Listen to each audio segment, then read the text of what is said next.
Hello and welcome to the 18th episode of Fractured Kingdom. If you have not subscribed yet, please make sure to subscribe and click the bell to be notified every time we release a new episode. And without further ado, let's jump right in with some combat.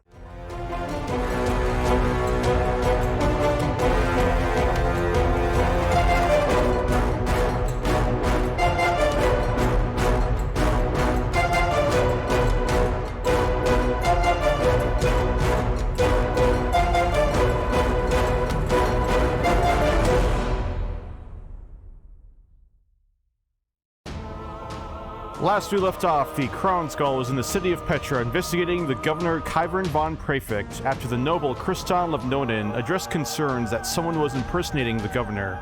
Ash infiltrated the governor's complex but could not uncover any evidence. The party then went to the Church of Faber for information, but the high priest, Red, was unfortunately oblivious to the troubles in the city and the kingdom at large. 3 kingsmen then approached the party, saying the governor wished to speak with them. However, the party unknowingly walked into a setup with the 3 kingsmen, all disguised devils, trying to frame the party for killing the governor. The party managed to kill the devils and search the building for more clues, but were only left with more questions when they found a burned scrap of paper with the name Revaan, the name of a wizard and fixer within the cult tied to the kidnapping of the party's ward Emma. Outside, the city was falling into chaos. The depleted party tried to fight the fiends attacking the city, but were forced to retreat to the church. Ash snuck off to make sure Ori's father and sister were safe while the rest of the party rested. With the fiends eventually flying off, the party helped the townsfolk put out fires until they learned of a carriage leaving the governor's stables earlier in the morning. They received a pair of horses from Griffin and said goodbye to her as they took off towards Anatoly. 3 days later, on the evening of the 11th of Sunpeak, the party eventually caught up to the carriage as one of its wheels broke. Ori used detect thoughts and learned that the half-orc driver was actually a devil himself. So, with Ori about to cast a spell, is actually the half-orc devil who is first to react. So the party watches as the half-orc's form morphs and shapes into that of a red-skinned devil with large red and black bat-like wings. And after he changes into his true form, he will fly up into the air 90 feet and end his turn there. So, Ash, what do you do? I am going to bonus action steady aim to give myself advantage on the next attack roll. And I'm going to use my sharpshooter feat to try to hit this thing in the air. 8. Unfortunately, 8 is going to miss. And then I will reload and just try a normal attack. Oh, actually, that should have been with advantage. 15. 15 still misses. Okay. So then I will do a normal attack with my longbow. 13, not gonna do it. 13 will also miss. Ash was unprepared for the speed at which this devil is able to fly. And then, just in case he's gonna try to fireball us all or something, I'm just gonna sidestep a few feet to get a little more separation from the group. And that'll be it for me. Okay, Ori. Alright, so I cast Detect Thoughts when he was 30 feet away. When he flies 90 feet away, is it still cast on him then? Even though he's out of range now? I believe so. Let me double check that. Oh, sorry. Oh, it must still be in with range. Sorry, it does say that. So, Detect Thoughts drops. So, Ori's gonna cast... Oh, so I can cast Hex. I'm gonna cast Hex as a bonus action. And then, with my action, I will cast Eldritch Blast. 17? 17 just hits. And then that gets some necrotic damage. And then the second beam... Yes. Nice. Heck. Alright. I guess Ori will also maybe move out of the way a little bit. 1, 2, 3, 5, 6. And that'll be her turn. While Ash was unable to hit the flying devil, Ori was able to shoot 2 Eldritch Blasts right at the legs of the devil as it's flying straight up. So that will take us to Michaelmas. I will cast Bless at 2nd level. 1, 2, 3, 4. I'll hit all of us, and I'll have Ash shoot at the devil again. Okay, let's try this one more time. 18 to hit. 18 will hit. for 12 piercing. It has taken damage now, so you would get Colossus Slayer too. Correct. And Plus that was 5. That was an enchantment, so I'll call down Secret Flame. DC 16 Dex save. I think that range doesn't quite reach. Ah, you're right. Yeah, unfortunately, Sacred Flame is a 60-foot range. So I'll go under the tree and use my action to hide. Okay, make a stealth check. That's gonna go well. At disadvantage, because then it's gonna show it at advantage. I don't know how to get it to disadvantage. Oh, Yeah, I think that was... brutal. Somehow the RPG gods knew what you're trying to do. With Mikomas blessing the party, then quickly running underneath the closest tree, that will take us to Mari. I am just going to essentially dash. I'm going to activate my winged boots, Woohoo! move up 30 feet up here, and then go 30 feet up towards him. And that's my turn. With Ori and Ash firing arrows and eldritch blasts at the devil, with Mari flying up to reach him, the devil is going to stay where he is in midair, and as he looks down at all of you, he speaks in a voice different from before as half-orc, and he says, "Wait, are you the Crown Gall?" Uh-oh. What's it to you? I mean, it's a simple question, yes or no, because I could use their help. Please tell me you're them. Good grief. Yes? And with that, it's Ash's turn. Can I do an insight check on this guy? Like, Sure, make an insight check. what is his deal here? Oh my goodness. Ash is not sure. That's your turn. Well, I guess I'm just gonna run up and then say, well, if you need our help, surrender. Stop fighting. You promise you won't kill me? I promise. And I'll put down my bow to my side. I won't drop it, but I'll just set it, put it on my Let side. it hang down. Yeah. I won't aim it at him. We'll With figure it Ash out. holding his bow down, what does Ori do? We're willing to talk, but no funny business. And she'll hold an action for Eldritch Blast, but she will not attack. Now, is Mickey gonna go along with Yeah. it? He never did anything to any of us, right? He just flew away. Correct. I will hold a Sacred Flame. If he attacks someone, I call down the Burning Lights of Heaven. Okay, Mari. So I'm going to use my 30 feet of movement just to get up to where he is. We should be in the same spot now. And I'm just going to say, yes, we're the Crown Gall. Tell us what you need. We'll talk. We'll hold off. We won't harm you anymore. But you better make it good. I mean it. I'm not lying. Make a persuasion check, Mari. 19? With Mari flying up and giving the devil a chance to speak his words, he will then fly down onto the ground. And after he lands down, waiting for Mari to also land, Yep, I will. he will begin quickly talking. Zone of Truth? I will drop a Zone of Truth on him. If you want us to take you seriously, you'll let that work. Or we'll fail it too. I'll be like, I'll speak honestly if you speak honestly. Make a persuasion check, Ori. The devil will also choose to fail the Zone of Truth, looking over towards you, Ori, and saying, "Deal." I look at Mickey to confirm that he failed. Can I tell? Yes, you can tell he did indeed fail the Zone of Truth spell. With all eyes on him, the devil will say, "Alright, look, I may be a devil, but I don't really want to be evil anymore, alright? So can you help a guy out? I'm sort of in a bind here, not you see, there's this guy named Revaan who sort of knows my name, which means I kind of have to do everything he wants me to do, and I don't really want that, so..." I see. Were you in Petra? Yeah, Revaan had me, basically kidnap the governor and just basically act like him, try to steal the money for all its gold and valuables, basically, until one day, a few days ago, just like, change of plans, just head out with everything you have. Some people called the Crown Gall are coming to find you, I guess. I don't know. What should we call you? Oh, you can call me Mix. So Revaan was worried about our presence. Yeah, he did not seem happy either. Whatever you have done to him, you really screwed up whatever it is he has planned. And he's not really a guy you want to cross, because believe me, I'm not the only devil or powerful thing underneath his control.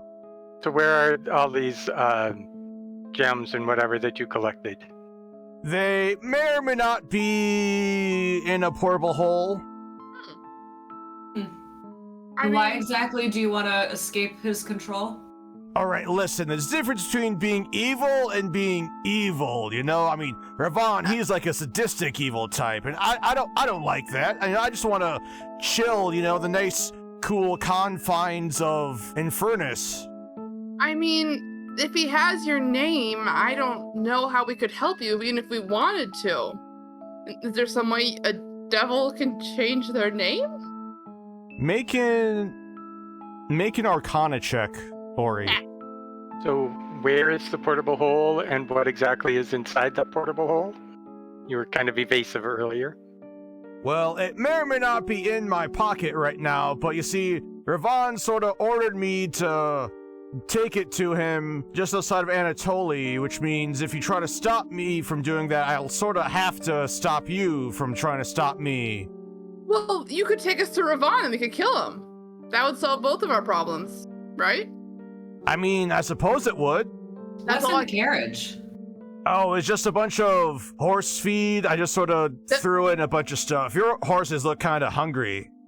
Revaan, did he ask you to bring the portable hole to him? Or the stuff inside the portable hole?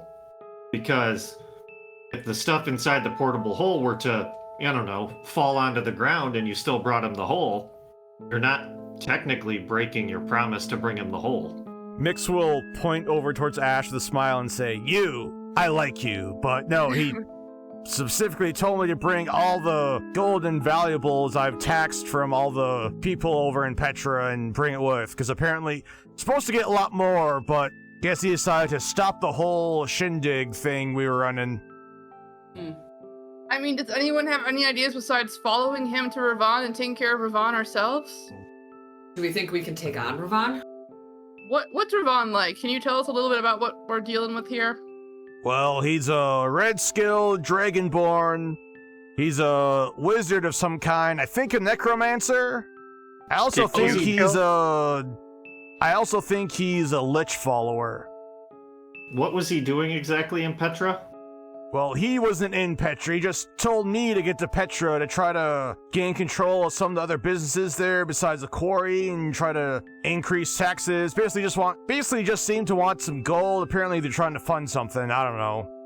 To be honest, he didn't really give me a lot of details. I just was sort of sick of trying to be some crusty old governor who apparently loves rocks. And do you know anything of Revaan trying to find a weapon of some sort? No, but I guess if you know of something that he knows, like of a weapon of sort, I guess that would explain why he would not want you to try to stop me.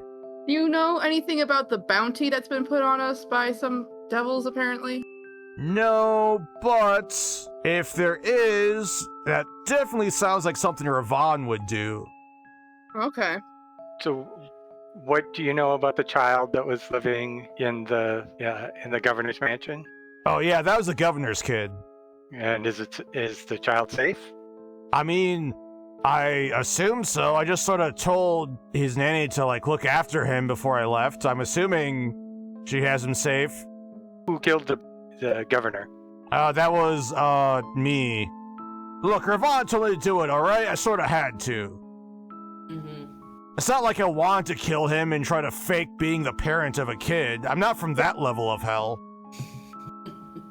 You know what I'm talking about, right? The level of hell for crimes against kids and those who talk in the theater? Sure. Yes. I I want to check out what's in the carriage or the wagon or whatever, but he was kind of vague about it, and I wonder if there's like a trap in there or something. If you want, Show or us- you can make an investigation check before you open up the carriage. Show us this portable hole in your pocket. Yeah, I'm gonna do the investigation check. Yeah, looks fine to me. Maury takes a very quick glance at the carriage and does not find anything that would seem like a trap. And while she does that, the party watches as Mix pulls out a strange black, almost velvet-looking cloth from his pocket. And he says, yeah, it sort of unfolds into a hole. It's some weird magic item thing, I guess. I don't really know how it works. How far away are you from Revaan now? Are we from Revaan? I mean, I'm probably 3 or 4 days-ish. Okay. And where you're meeting him, are there a lot of other guards, or Or is it likely to be just him? is it just him? Yeah. I mean, to be honest, I have no idea, but he want me to meet him 5 miles west outside of Anatoly, just in the hills there. Okay. How have you been communicating? He's just been, like, sending messages, like, weird, magical, telepathic messages. Alright, look, I'm not really, like, a magic type. I mean, I know a couple things, but I don't really know how I know them. How long has he been in Anatoly? Is that his base? Has he just arrived there? I mean, I don't know if that's really his base. From what I understand, he sort of moves around a lot. Does a lot of different things. He's like a big planner, you know, has like a bunch of different schemes and evil nonsense and whatnot going on. Look, can you help me? If we do help you, will you help us fight him, or as soon as we get there, are you gonna turn against us to make yourself look good? I mean, I can try to help you, but if he tells me to stop or to try to kill you, I sort of have no choice here. So if we help you, you think we could, I don't know, hide in the carriage and you drive us right up to him? I mean, we could try. Would a dispel magic on the devil, like, cancel the summoning part? He has to follow the rules of... Make an Arcana check, Mickey. I will do that. Well, wait, Mickey, you can do banishment, right? Yeah. What if we just banish Mix as soon as he gets us to Revaan, and he can choose to to comply with the banishment, and then we kill Revaan, and he won't have to be summoned back away from Infernus. Mickey, you were unsure whether or not a dispel magic would end the controlling effect over Mix. But hearing that, Mix will say, well, the thing is, if you just sort of banish me back to Infernus, you see, I don't know if you knew this or not, but apparently fractures are apparently, like, opening up again. Yeah, we know.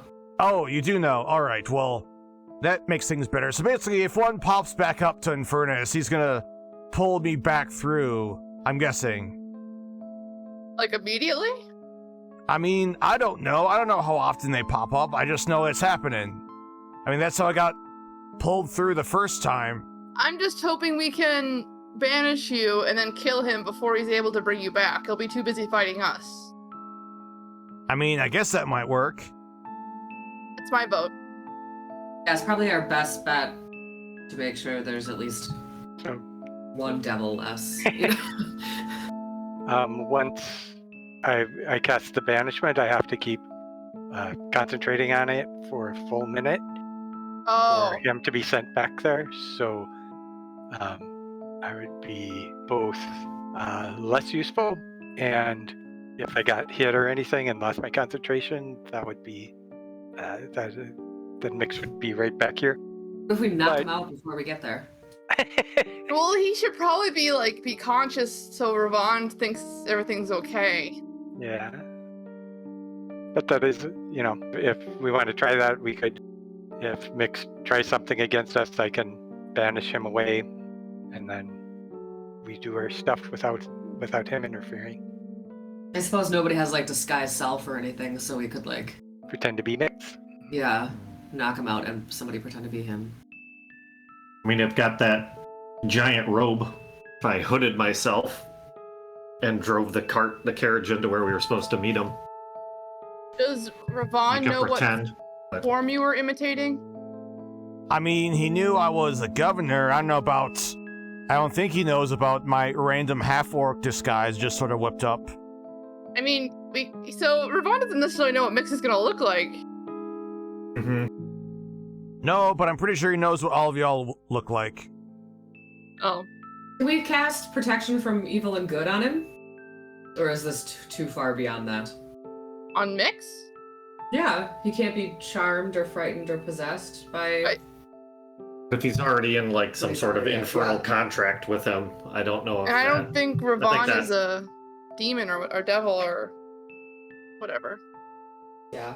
Fey or an Well, I aberration. mean, it's not like we're not going to do this, so... Oh, yeah. Revaan is a dragonborn, you said? And the Baron was a dragonborn? Are they related? No, I think that's just a random coincidence. Although, who knows? It wouldn't go past Revaan to get some random family revenge in the middle of all his whatever he's doing. Alright, and there's no traps or anything in this carriage? There's no reason I shouldn't look in there? I mean, no, go ahead. Or we will grab some food for our horses then. Yeah, that's what I was thinking. I have a question. How easy would it be to modify the partial letter to Revaan? Like, could What do we you mean? erase some of the language on it For what? You would not to be able. send it and sign it with Mix's name? The letter is written in ink, so you would not be able to remove it. Well, we could still maybe send it, put Mix's name at the bottom Or why? What does that accomplish? to make Revaan think that Mix found this weapon in Petra and it's on its way. Make him trust that he's seated. Maybe keep him off guard. Just a thought. What if that just means he brings more forces with him to, like, get the weapon? Well, If the we letter says that will be brought to you within a month, and if we can't edit that on the paper, Doesn't matter.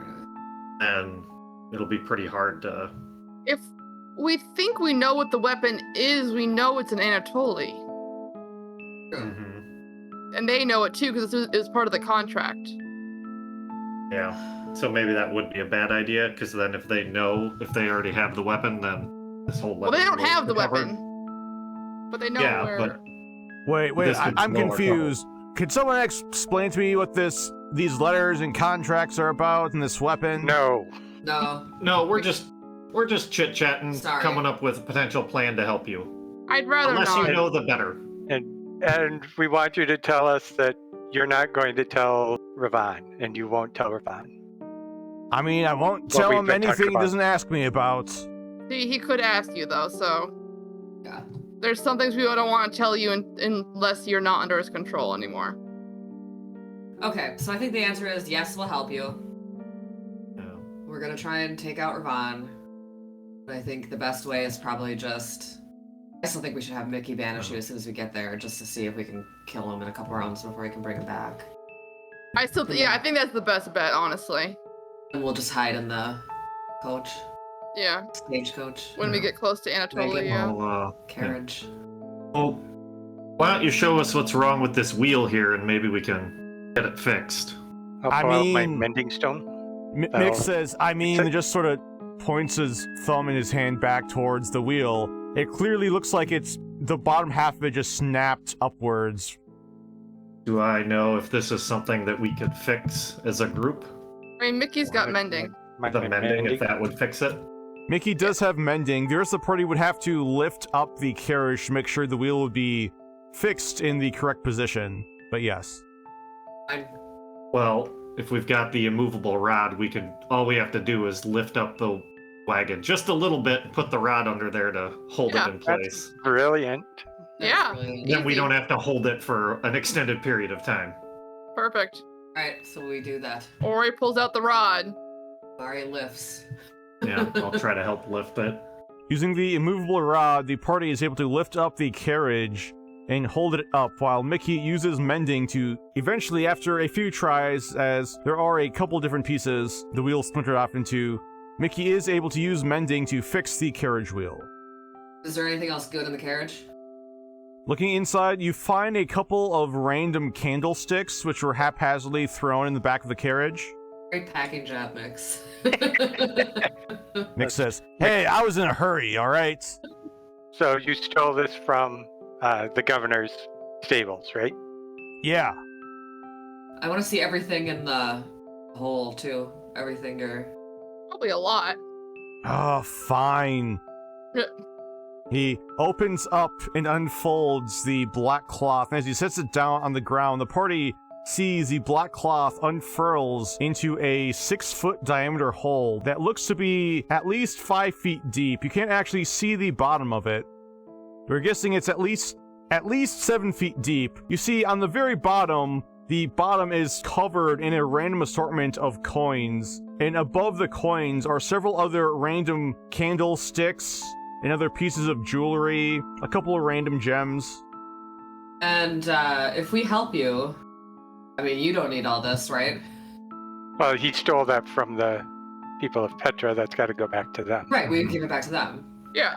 I mean, I wouldn't mind a little something to maybe help me figure out what else to do with my life. No. No. Maybe we'll give you something from our own pockets if you are actually helpful. I think we can work something out, but the point is, this is going back to Petra. Fine, but first you need to come with me to Revaan. Of course. Absolutely. So I've seen this hole, this magic hole, and like I've seen like what the cloth looks like. Do you think I would be able to take a piece of cloth that I have and perhaps when he's distracted try to sleight of hand pickpocket him and replace it with just a plain piece of cloth? It's fine. You can certainly try, although as a reminder, it is going to be a few days travel to Petra, to Anatoly. I wonder what the odds of him checking would be. A better opportunity might Yeah, present itself. maybe I'll just hold off on that. So like, yeah, that'll be my plan. While we're traveling there, I'll try to craft a replica piece of cloth from that robe that I have. Also, if in this preparation. doesn't go well, we're gonna die anyways. So. Well, the idea, what I was planning on doing was like then talking to the horse and send the horse back with the cloth Oh. and a note right now to Petra, to the church. But if that's bad that we're going to get caught beforehand, maybe that's not a good idea. Yeah, if he's under like strict orders from Revaan, he'd probably be obligated to like track down the horse. So that should be like a last minute thing. Okay. Remind that me would give again, him several days. the giant robe you have, was that one of Oskira's robes from level 4? I have just a red robe XL in my inventory. So yes, it was some cultist robe that was in one of the Probably from dungeons or somewhere. It might have been Oskira's or one of the cultist hideouts that we were in. when we in Twig Springs when Emma did her rift thing for the first time. Yeah, it Yeah. might have been under Cultist. the church. It was then. Yeah. You can rip off a scrap of cloth about the same size as the folded cloth which Mix has. It is red instead of black. The wrong color. Well, I gotta work with what I got. Well, maybe see if you can figure out a way to make it black between here and Well. closer to Anatoly. Yeah. Because Ash, I have like make a survival check, Ash. Maybe we could use some like coals or something from a fire to rub into it, make it dirty. Unfortunately, along the way over the next few days, Ash is not able to find any good berries or other natural dyes along the path in order to dye the robes. I do think Ori would want to send Emma at some point out of hearing from Mix, but we did want to like warn her that we think Revaan's after her, and we know he's near Anatoly now, so I think Ori would want to give him a heads up. Yep. Bad news. Cult near Anatoly. Name Revaan.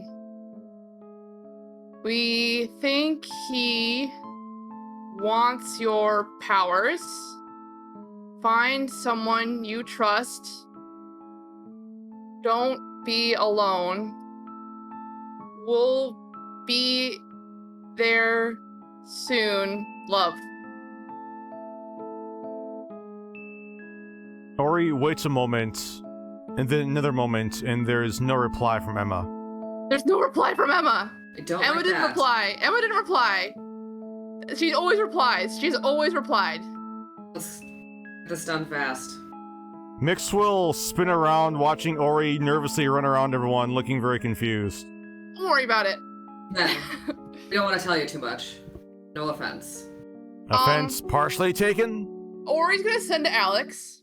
Best I can do. I'm going out of Mix's hearing range for this.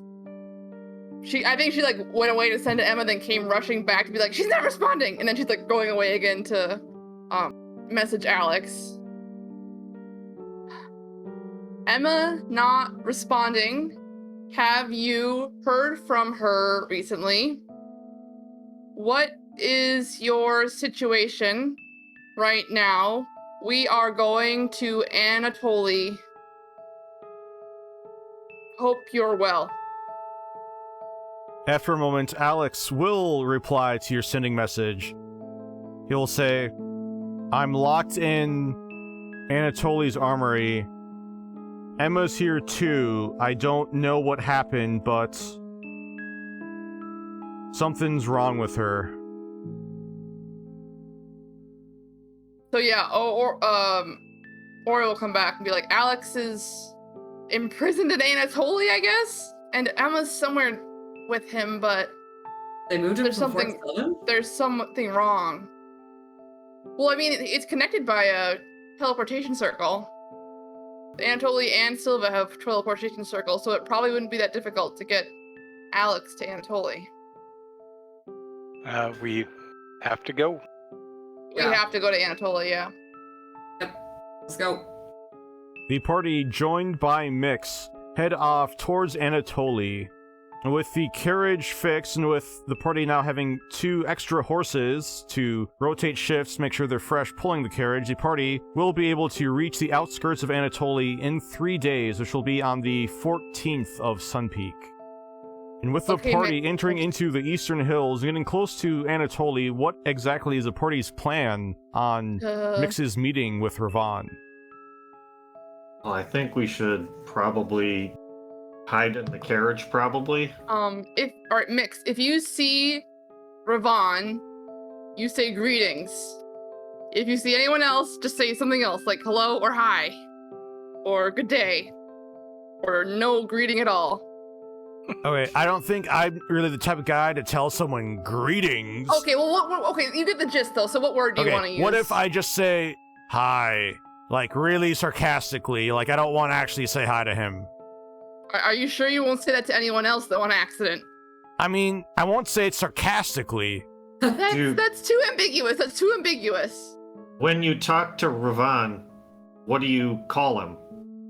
You say Revaan, boss, master, I sir? just don't address him at all by his name. I just say okay and leave out the title. What if you say hey if it's Revaan? Sure, I'll say hey. And after the horses look at him, he'll like, no, not for you. Alright, so if we hear Mix say hey, we go out immediately. Yeah. If he says nothing or he says hi, sarcastically or not, we wait until we hear more information. As soon as Mickey hears it, he's gonna... you're gonna banish Jump him? out of the carriage and cast banishment, and we're gonna come out swinging. There we go. Right. So, I think this is my opportunity. I want to try to swap out the portable hole. Okay, make a sleight of hand check. 22. With the rest of the party stepping their way and climbing their way into the carriage, Ash is quickly able to reach into Mix's pocket, steal the portable hole, and replace it with the random piece of cloth torn off from his cultist robe that he stole earlier. Ori is going to cast Armor of Agathis at 2nd level on herself. Yeah, so we're within an hour of meeting up with Revaan, allegedly. At this Or we're point, supposed to let's meet. say, yes, you're about an hour's travel away. Okay. I'm gonna wait just a little bit longer, but on the way there, I'm gonna cast Pass Without Trace on myself so that it will help obscure us even more inside the carriage. I was also thinking I would maybe minor illusion the windows to be a little bit tinted darker so it's harder to see through them. Just to make sure, like, you can't see us. Yeah. Yeah. I mean, But again, pass like- without trace will help with the silence too, Yeah. which will help. And Ori's gonna wait like 30 minutes on the armor of Agathis if we're like an hour away. We're probably gonna like wait 40, 50 minutes or something like that. I will say with minor illusion, you'd be able to tint one of the side windows, but not both of them because of the carriage is more than 5 feet wide. Okay. In that case, so we're heading north basically, right? You're heading northeast. And Antul is gonna be to the east of us? Yeah. I'm gonna tint the east side window then and hope that's the correct one. But I think Pass Without a Trace is also a very good idea. Anything else the party would like to do? That's all Ori can think of. I'll just tell Mix Godspeed and wink at him. Thanks, I guess? And we've all long rested, right? Yes, everyone has finished a long rest at this point. After about an hour, the party will finally hear Mix yell, "Whoa!" and the carriage slow down.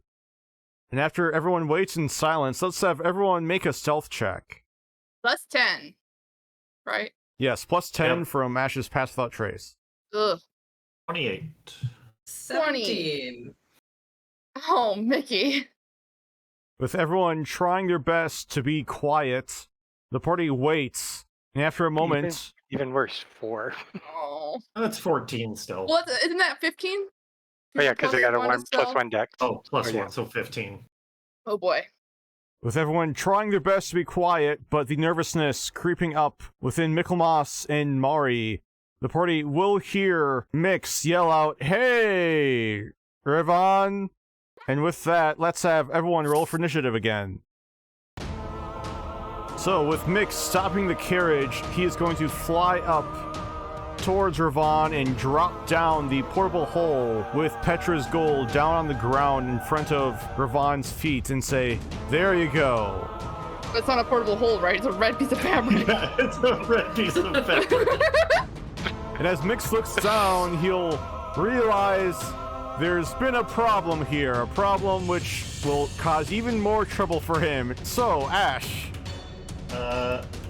Yeah, I'm just gonna jump out of the carriage. With Ash jumping out and looking around, Ash sees that the carriage is right next to a small valley in between a few different cliffs. There is a large rock that rises up about 20 feet up into the air in the middle, and he notices just past the rock, he sees Mixed and a red dragonborn, both standing in front of the entrance to a cave next to one of the small cliffs. How high is this, like, ridge? And it's, This one here is about 30 feet up off the ground. Okay. So I'm gonna move up on top of the ridge so I can see over the central rock. With it being 20 feet up, I'd say with the angle you're not quite able to see over. You have to get over to the opposite end of the ridge. Yeah. Well, then I'll bonus action, cunning action, dash to get to there. I don't know if that would be line of sight to him or not. I'd say unfortunately you still do not have line of Alright. sight there. Okay. Well, Can't you just do that on the ground and go? well, I just want to try to be out to the side, but yeah. So I'll just do cunning action dash. So then, I guess I could just regular action. Could I regular action dash too? You can if you like. Yeah. So I'm just gonna go all the way and just run out over there, and then that'll be my turn. Okay, Michaelmas. Okay, so our friend the demon hasn't turned on us yet, so I'm going to move over to here. Whoops, not that far. And from there, I am going to cast slow on. Whoops, that didn't display. I'm going to cast slow on the two of them, and that will be it. Please be dum-dums. I mean, mages are smart, not wise, I feel like. So maybe? Oh, Yee. never mind. Mix is going to be in the slowing effect too, correct? Correct. Mix does have magic resistance and is also able to resist the effect. Well, ogres. Okay. It's at that point both Mix and Revaan shake their heads and turn to look over towards you, Mickey. You shall regret your evil action. You already know I regret them! Mix yells out. That's your turn then, Mickey? I'm done. Yep. Okay, Ori is up next. Ori's gonna go here. She's gonna hex Revaan. Yeah, 90 feet. And then, so bonus action hex. Action Eldritch Blast. Shoot. Ori watches as the tall, red-scaled Dragonborn, dressed in his long black robes which reach down to the ground, barely moves side to side to avoid your Eldritch Blast. I rolled a 4 and a 2! That's all for Ori. That's all I can do. Revaan is going to give an angry and intense stare over towards Mix and yell, "Kill them!" before the party watches Revaan disappear in a magical orange haze. Mickey, what if he can't fail the save after he's been told to kill us? I was hoping something would have worked, but you're right. That will take us to Mari. So he vanishes, huh? Okay, so I'm gonna move. Scatter. That wasn't him casting a spell, was it? Because I would have liked a chance to counterspell if he was going to cast a spell. Do you have Counterspell? Yeah. I thought that was one of the spells you no longer had because you took your Warlock levels. But I have it again because I leveled up again, so I took it back. With you trying to counterspell, Revaan will counterspell your counterspell at 6th level. So even though Ori tried to stop him from disappearing or turning invisible, whatever spell he was casting, it was not able to work. Can I do a check to see if I recognize it? Yes. Make your charisma check. You do not recognize that spell. Alright. And with Revaan disappearing, it is now Mari's turn. Can I do... It feels like a waste. We don't know where he is. If I divine sense... No, because he probably just left. And we don't know, he's probably not a fiend. I'm gonna like move up a little. Then I'm gonna hold an action Scatter. to attack him if he pops up near me. Actually, I'm only gonna move this far because I'll probably pop up next to the people that have been trying to hit him. He's a caster with like fireballs. You could scatter. Alright. Yeah, I'll just move up there. And hold an action to hit him if he comes up. My other option was I could run up and hit... Oh, you know what? I lied. I'm sorry. I move up by 30 feet, and then I'm going to Misty Step in front of What's-His-Face, and I'm just going to attack him. Okay, make your swings against Mix. I fall down. Oh. Mari almost trips, but does not quite fall down. And I'm going to try it again. 25 to hit for 14 damage. I'm not going to Divine Smite him. Because I'm kind of hoping we can break him out of his thrall. So that's my turn. Mix lets out a yell of pain from her strike. And after you hit him, you watch him as he holds out a hand. He's going to try to reach over towards you, Mari, saying, "I'm sorry, I don't want to do this. Please don't hit me too hard." I know. Why I didn't smite you. That hits. Mari, after failing to avoid the reaching hand of Mix, will take 20 points of poison damage. And you are now poisoned, Mari, which means you have disadvantage on attack rolls and ability checks for 1 hour. With Mari being poisoned, it is now Ash's turn. Okay. I am going to use my steady aim as a bonus action. And I'm going to try to sharpshooter attack Mix. 16 to hit. 16 will just miss as the arrow goes wide, shooting through his hair but not dealing him any damage.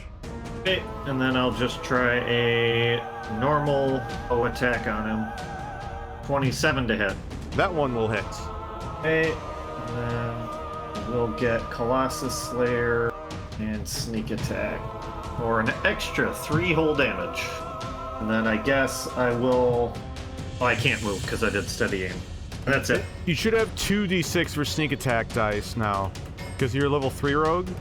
I am. I didn't realize it went up at their level 3. Or another 5. Nice. With Ash firing 2 arrows and hitting with 1, that will take us to Mickey. Okay, so I will banish our friend Mix. It's a charisma save, DC 16, unless, I don't know if you can willingly fail. Unfortunately, his forced determination to kill you will cause him to try to resist. And resist he does, as Mix shakes his head and looks over towards you, Mickey, and yells, "Sorry!" Okay, and I'll reposition myself away. I'm done. Okay, Ori. I don't really want to kill Mix, so I think He killed the Baron. he did. He might not be completely evil, but he's still not good. True. But I'm more worried. Well, I'm just wish I had options with Revaan more than I care about killing Mix. But I don't think I really have any options. Because detect magic is only for visible creatures, so if you went invisible, it wouldn't work. I could try detect thoughts and search for thoughts, but again, it's only 30-foot radius, so I don't think it'd be worth it. Detect thoughts is on a creature you can see within 30 feet of you. But when you cast a spell as your action during the duration, you can search for thoughts within 30 feet of you. So and that penetrates barriers, so that would include creatures I can't see, I assume. Oh, you're correct. But I guess I'll attack Mix with Eldritch Blast. Now it hits. Ori, unsure of what to do with Revaan, decides instead to fire 2 Eldritch Blasts, which shoot right above Mari, hitting Mix in the face as he yells out, "Ow! Did you have to go for the face?" Ori shrugs. Any idea where Revaan is? How should I know? That's what I thought. And after those Eldritch Blasts and Revaan not returning or making any moves against the party, at least not knowingly making any moves against the party, it is Mari's turn. Mix, I'm really sorry, but I don't know what else to do other than try and take you out. It's okay, I'll come back in 150 years anyways. True. So I swing at him. Oh wait, it's disadvantage, right? Yeah, disadvantage. I'll just scratch that one and I'll do it again. 20. That will still hit. Okay. I'm gonna smite him. He's a fiend, correct? Yes, he is. So another 7. And then I'm gonna try and hit him again. 19. That will hit. I'm gonna save the spell slot. Nah, I'll smite him again. Super effective. Oh, for another 21. Whoa. That's 3 7s. And then bonus action, get a spell slot back. After those divine smites, Mix is now clearly bloodied, and after he spits out blood on the ground, he'll just say, "Alright, can you please stop going for the face?" Gotta do what I gotta do, buddy. With that, Mix is going to try another poison touch against you, Mari. The second one, though, will miss, as you are expecting him to make the move again a second time. You're easily able to step out of the way and avoid his reach. So, that'll take us back to Ash. Okay, I'm gonna bonus action steady aim again and try to sharpshooter him in the leg, not his face. He seems to be sensitive about it. 21 to hit. That one will hit. For 21 piercing damage, plus Colossus Slayer and sneak attack. For 12 extra damage. With the arrow hitting him right in the back of his calf, you watch his leg slightly buckle. He yells out, "Ouch, that's still really painful." Well, this one's gonna hurt more, and then I shoot him again, just a regular shot. 18 to hit. That will hit. For another 14 piercing. And that's it for me. With Mix now having a very hard time standing thanks to the arrow that went into his leg, it is Mickey's turn. They've only got one more 4th level slot, and if he's going to have to fight us, I'm just going to come 5, 10, 15, 20, 25, 30.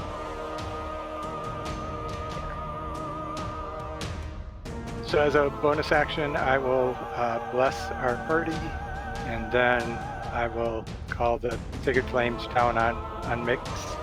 So I can't reach you, Ash, but Mari, Ori, and I are blessed, and Mari, you've got your reaction. You can whap him again, not in the face.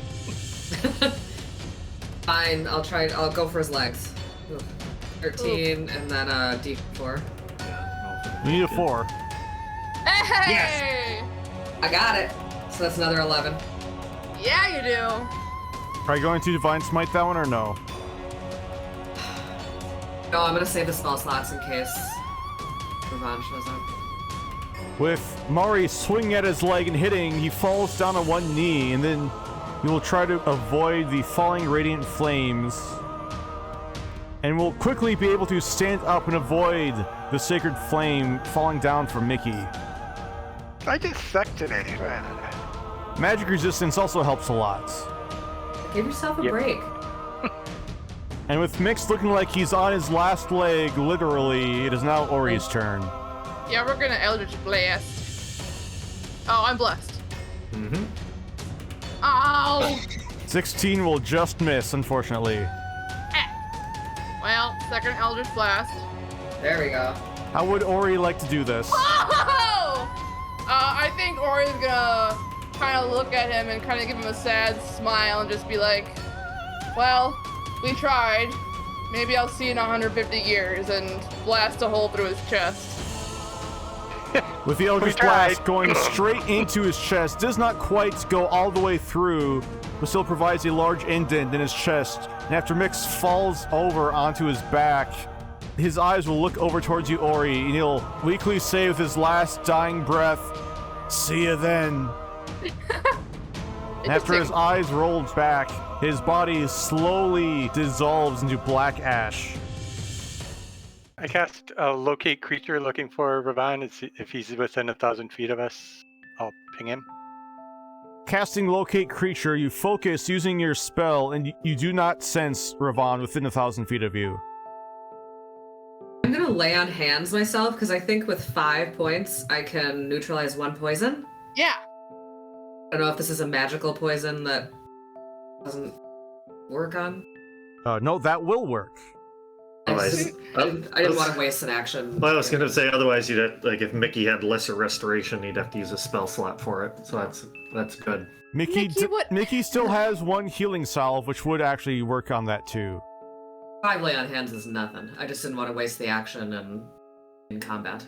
Mickey, what happened to the plan? Yeah. My plan was to banish him if he didn't attack us, and he went to attack us. Yeah, and I think once Revaan disappeared, that was kind of the end of that anyway. But I wonder, I can't help but wonder if his lackey had been banished, if Revaan might have been compelled to take care of us himself. Yeah. Oh. It's impossible to know, so.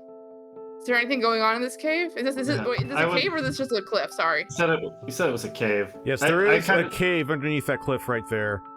I kind of want to just look around the entrance to the cave and see, like, if I can see any footprints, kind of tell how many people may have been going in and out of it.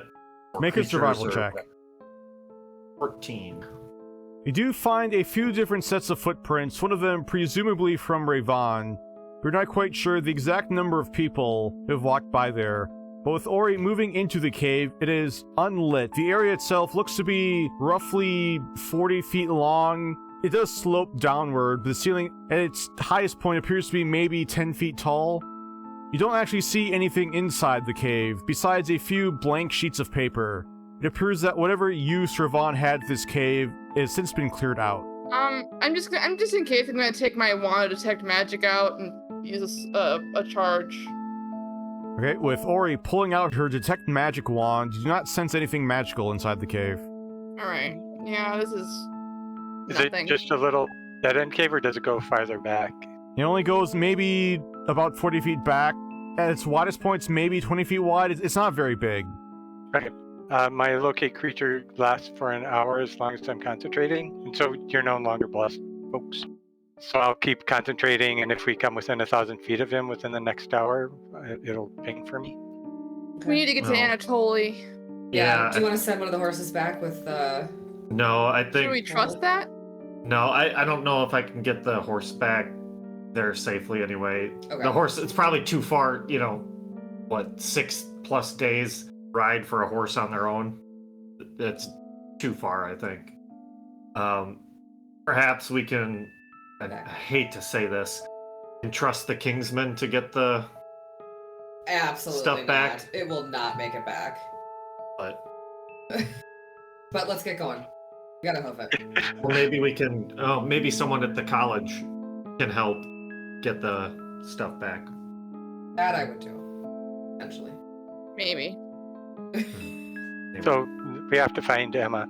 Hoof it. We I gotta think go. they mean, were locked up in the barracks at the fort, or the kingsmen. He said that he was locked Armory. up there and that Emma was with him, so I don't know. Yeah, I think he's in the armory. Yeah. I mean, if there was a kingsman that Alex vouched for that we could trust to get the money back to Petra, I would go with that. But I wouldn't just trust the kingsman, no. Alright, let's go. Do we have Yeah. 4 horses now? How far away are we? I'll grab You do the have papers. 4 horses now. Let's Yeah, just ditch 4 the horses cart. with the carriage. Yeah. Let's ditch the carriage. Yeah, we can probably go faster without it. Was there What are these anything? horses' names? Yeah, Ash, I'm ask not- the new horse names. We don't have time. What do the new horses look like? What do the other horses look like? The 2 other horses, one of them is light brown with a long brown mane. The other one is a white horse with a blonde mane. Well, I think Mickey needs the white horse. It fits his motif with his clean robes, and Yeah. I think he needs the cleanest looking, most pristine horse. Lori, I'll grab what do you those. want? I'll grab those papers from in the cave. Looking at them, they appear to be just blank sheets of parchment. Okay, I'll take them anyway. Never have too much paper. Ori will take Special K. Okay. I'm keeping Bart then. I'll just take the brown horse then. With each member of the Kingsmen taking a horse, the party rides east straight to Anatoly. They get into the city at around 7 p.m. with the sun setting behind them. And after they get in, they are quickly able to find the large armory building inside the city. The large building is shaped like a plus sign with 4 sets of large double wooden doors at each end in the cross. As the party rides up to one of them, they see their 2 kingsmen standing guard outside of those doors. Are there posts to tie the horses off to? In front of the armory, looking around, make a perception check. You do see a stable nearby, although looking over, it appears that there are only kingsmen tying up horses there. Ugh. I think we should just go right up to the front door and get off the horse and say, help, we've come urgently from Petra. The city was being attacked. We come with information. Ash, make a persuasion check. Oh, Eesh. jeez. I mean, I wasn't lying. I know. The 2 human kingsmen will glance over at one another before one of them glances back over towards you, Ash, and just says, well, we're a little far to be helping Petra. Well, I'm just worried that what happened there is making its way here. The city was attacked by devils and was burned to the ground, and we heard of rumors of that happening in Twig Springs, so it seems like that destruction and that path of destruction is headed this way. So we came with a warning. I know you can't save Petra, but you can maybe save Anatoly. The other kingsmen will say, oh, don't worry, we locked up the girl that was causing fires. You said there's a girl causing fires? Yeah, your ears working? Can we speak to her? No. I think we know her. Oh, you think you know her, huh? Well, if it is who I think it is, then yes. I don't know. Is it who you think it is? Is it Emma? I nudge Ori. Like, do something. I think. No, Ori's like in shock, I think, and like looking at the train wreck that is Ash currently. I'll just say Emma is our ward. Oh, You feel responsible I'm for gonna her. grab your arm and Let like us talk to on her. it. I don't think it's a good idea to be laying out our alliances like that. If I could like whisper that in his ear. I've been sent to exorcise the demons from her. Let us in. Jeez. Okay, Mickey, make a persuasion check with disadvantage. 15? The Kingsman will look your robes up and down and then say, well, the Lawmaster is going to have to clear that. They didn't tell you that I've already been cleared? Let us in. They didn't. Go figure. They're just guarding the door, right? When we've been at other armories, has the door been unlocked? Then people just like open it and they trust the guards to keep people out. Yes, the door has been unlocked. Okay. Oh god. All right. You know what? I'm not gonna do that right now. Okay. Then can we speak with the Lawmaster then? He's not here right now. Is there a time we can make an appointment for? Probably tomorrow sometime. Great. Okay, thank you. I kind of want to grab Ash and Mickey and like walk them away. Ash, I really don't think it's a good idea to like make it seem like we're close personal friends with Emma right now. I mean, I don't know. All the Kingsmen have been so incompetent so far, I figured telling them the truth might actually get us somewhere. Their incompetence has never been to our benefit. I don't... Okay, here's the thing. We know she's safe. They've just got her locked up. Do we? Not ideal. Well, something's happening to her. Well, it sounds like they locked her up for starting fires. Maybe we go to the college? Let's go to I mean, we could talk Alex's to Alex dad. Senior. Yeah. Senior? Yeah, he might know about his son. I do want us watching this place. I mean, I have darkness. Are there any windows on the first floor of this building? I have thaumaturgy. Looking at the building, you see it is only a one-story building, although it does have large 15-foot tall, at least a 15-foot tall ceiling inside. But looking around, you do see a few windows. I mean, we could come back. I could cast darkness. And we could sneak in or something.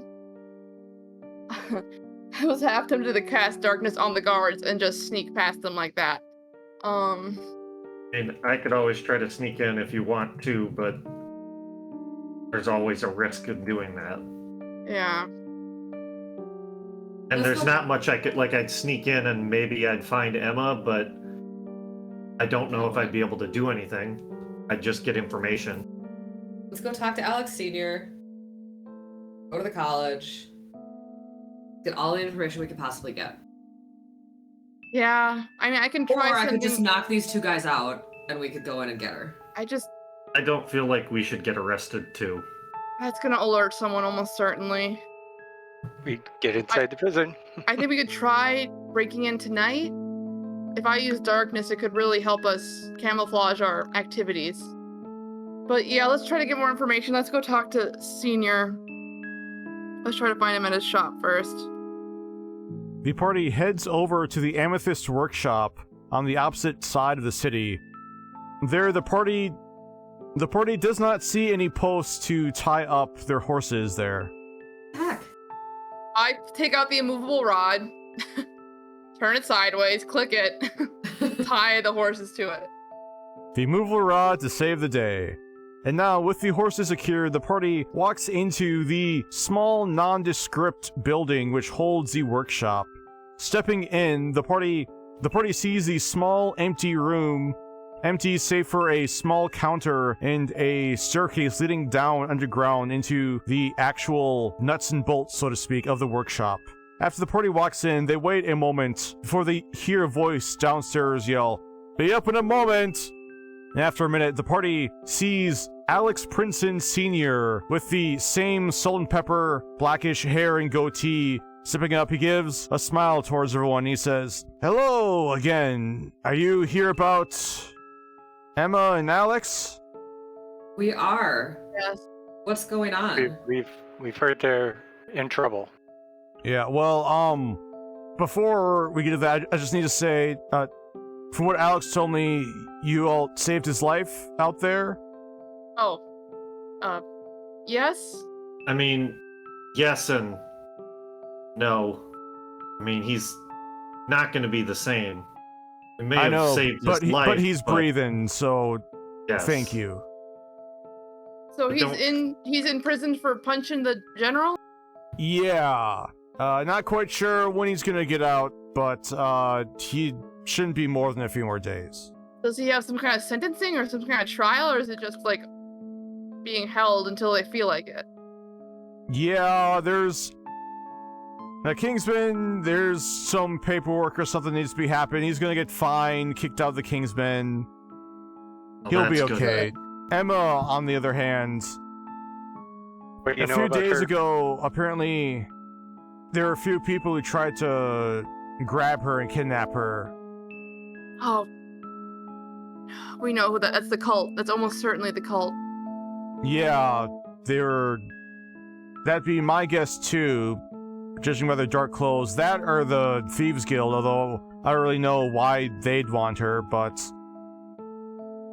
from what I've heard, apparently after they try to grab her, she blew off their heads in a big fireball. Girl. At least that's the rumor going around. Good for her. So she's And in the jail Kingsmen don't For care that self-defense? people were trying to kidnap her? I mean, the fireball also caused a lot of buildings to catch on fire. Also, she apparently opened up a fracture, which led in a bunch of flail snails. Do we know where this fracture is? Yeah, does that need to get taken care of? Did it get No, closed? it's closed. It was over by the market. Okay. Does she have some kind of trial or something? I think the Lawmaster is still trying to figure out what to do with her. Do you know the Lawmaster? Only by reputation. What's I don't that? suppose I don't suppose you know where he lives. Reese pretty much just lives in the armory. So they probably blew us off. But what's Reese's reputation? Reese, well, his name is Respect, but most people just call him Reese. Good grief. Did he change his name when he became Lawmaster or something? No, well, he's a tiefling. You know, they tend to have those yeah. virtue names. Yeah. Yeah, so anyways, I mean, you treat him with respect, no pun intended, he'll give you some. To be honest, I'd recommend just find a place to sleep, going over there in the morning, try not to... If you make a fuss about it, Reese is not gonna help you, alright? The harder we push, the more stuck in their heels they're gonna get. Yeah. So Emma didn't answer a sending we sent. Is she... When she was captured, was she injured? What's her status? Why would she not return a message? To be honest, I don't know. I haven't actually seen her since a couple days before the incident happened. Do you know if the sense is that she's dangerous or malicious and dangerous? I think just dangerous, but to be honest, I'm not exactly sure what's gonna happen to her. I just don't think it's a great idea to reveal how biased we are towards Emma to the Kingsmen. Well, unfortunately, I think it's too late. Yes. I can definitely tell you it is too late because Vendra has made the Kingsmen aware of your connection to her and how you basically are the only family she has. Well, alright. Then no harm done, I suppose. Oh. Surely they can't just keep her in solitary confinement. Surely her family can visit her at least. We need. If you ask the Lawmaster politely, Reese would probably let you do that. Right. Well, then that's what we'll do. I think we just go again in the morning. Is there any way to get a hold of him besides the jerk guards who probably don't want to ask him for us? Alex thinks for a moment and then says, I know, try the guards at a different door before giving a little smile and saying, sorry, not really time for jokes, is it? It's fine. It's alright. Yeah, I think we just try again. I think we should set up a watch on the armory, though. Okay. But that, there's nowhere to, It doesn't have to be a stealthy watch. Well, if we want to stay on the Lawmaster's good side, probably does, at least, to start out with. You said it's like a plus sign and there's doors on every side. That would be very hard for one person to watch. We get on the roof? Unfortunately, you guys would have seen that there are not a lot of great roofs to, like, there are not a lot of great roofs to climb up to get a good watch, unless you were to somehow get on top of the governor's complex here in Anatolia. So we couldn't get onto the armory's roof? No. You could certainly try to climb on top of the armory's roof. With everyone thinking about what to do, let's just take a 5-minute break now. Okay. Did not come up with any great ideas. Yeah, no. Other than casting punch and kick like Corvus would do, I got nothing. Oh, I'm so stressed out. I think we just have to sit this one out, unfortunately. So, we're gonna head to, like, is Shelly's a place that has rooms? The party did stay at Shelley's last time they were in Anatolia. Oh, yes. Forgot about that. So So I guess Yeah. Shelly's? So we're not going to watch at all at the armory? I mean, it's like I just worry about making a bad impression and them keeping us away from Emma completely. Yep. Mm-hmm. So as long as we haven't completely burned that bridge yet, I don't know. Yeah. Plus, I mean, it's such a big building, and if it's like that odd shape and there's doors on every side, it's not like we could watch it really anyways. Unless we all stayed up on watched it all night. Shelley's. Yeah. The party heads over to Shelley's. Outside, there are posts for the party to tie up their horses. After stepping in, the party sees the inn is very busy with the dinner crowd. The party sees the water genasi Shelley walking around, handing out trays of food and drinks to people at all the different tables. And after the party walks in, she will say, "Hello, need another room tonight?" Hi. Yes, please. Two rooms then? Yep. Yeah. Do we see anyone from Captain Valhall's crew here? Make a perception check. Looking around, you do not see anyone from the Isle Runner. Okay. Figured they might be able to assist with our treasure returning mission, or at least know someone that could help us. Ilrenia, 6 silver for the rooms. I got it. Thanks, Mari. If you need some dinner too, just find an empty table, although we're a little short-staffed at the moment, so might be a moment on the food. I'll Okay. look around. I'll look around the crowd. Do I see anything? Like, what do I see about the crowd? Make a perception check, Mickey. 25. Looking around, it looks like most of the patrons here are sailors, maybe about half of them. The other half are a mixture of just other random common folk, along with a few kingsmen over at one table. Right by us. So. Yeah, I'll just order some food, and then I think while I'm sitting here, I just kind of want to eavesdrop on anything that the Kingsmen might be saying to just see if I hear any keywords about Emma or Alex or anything like that. Okay, a meal will Fractured. run you 5 copper, and drinks are also 5 copper each. And make a stealth check, Ash, as you try to, I'm guessing, not openly eavesdrop on Yes, the correct. Kingsmen. 21. As the party waits for their food, Ash, you are able to pick up, it appears the Kingsmen are talking about some giant snails.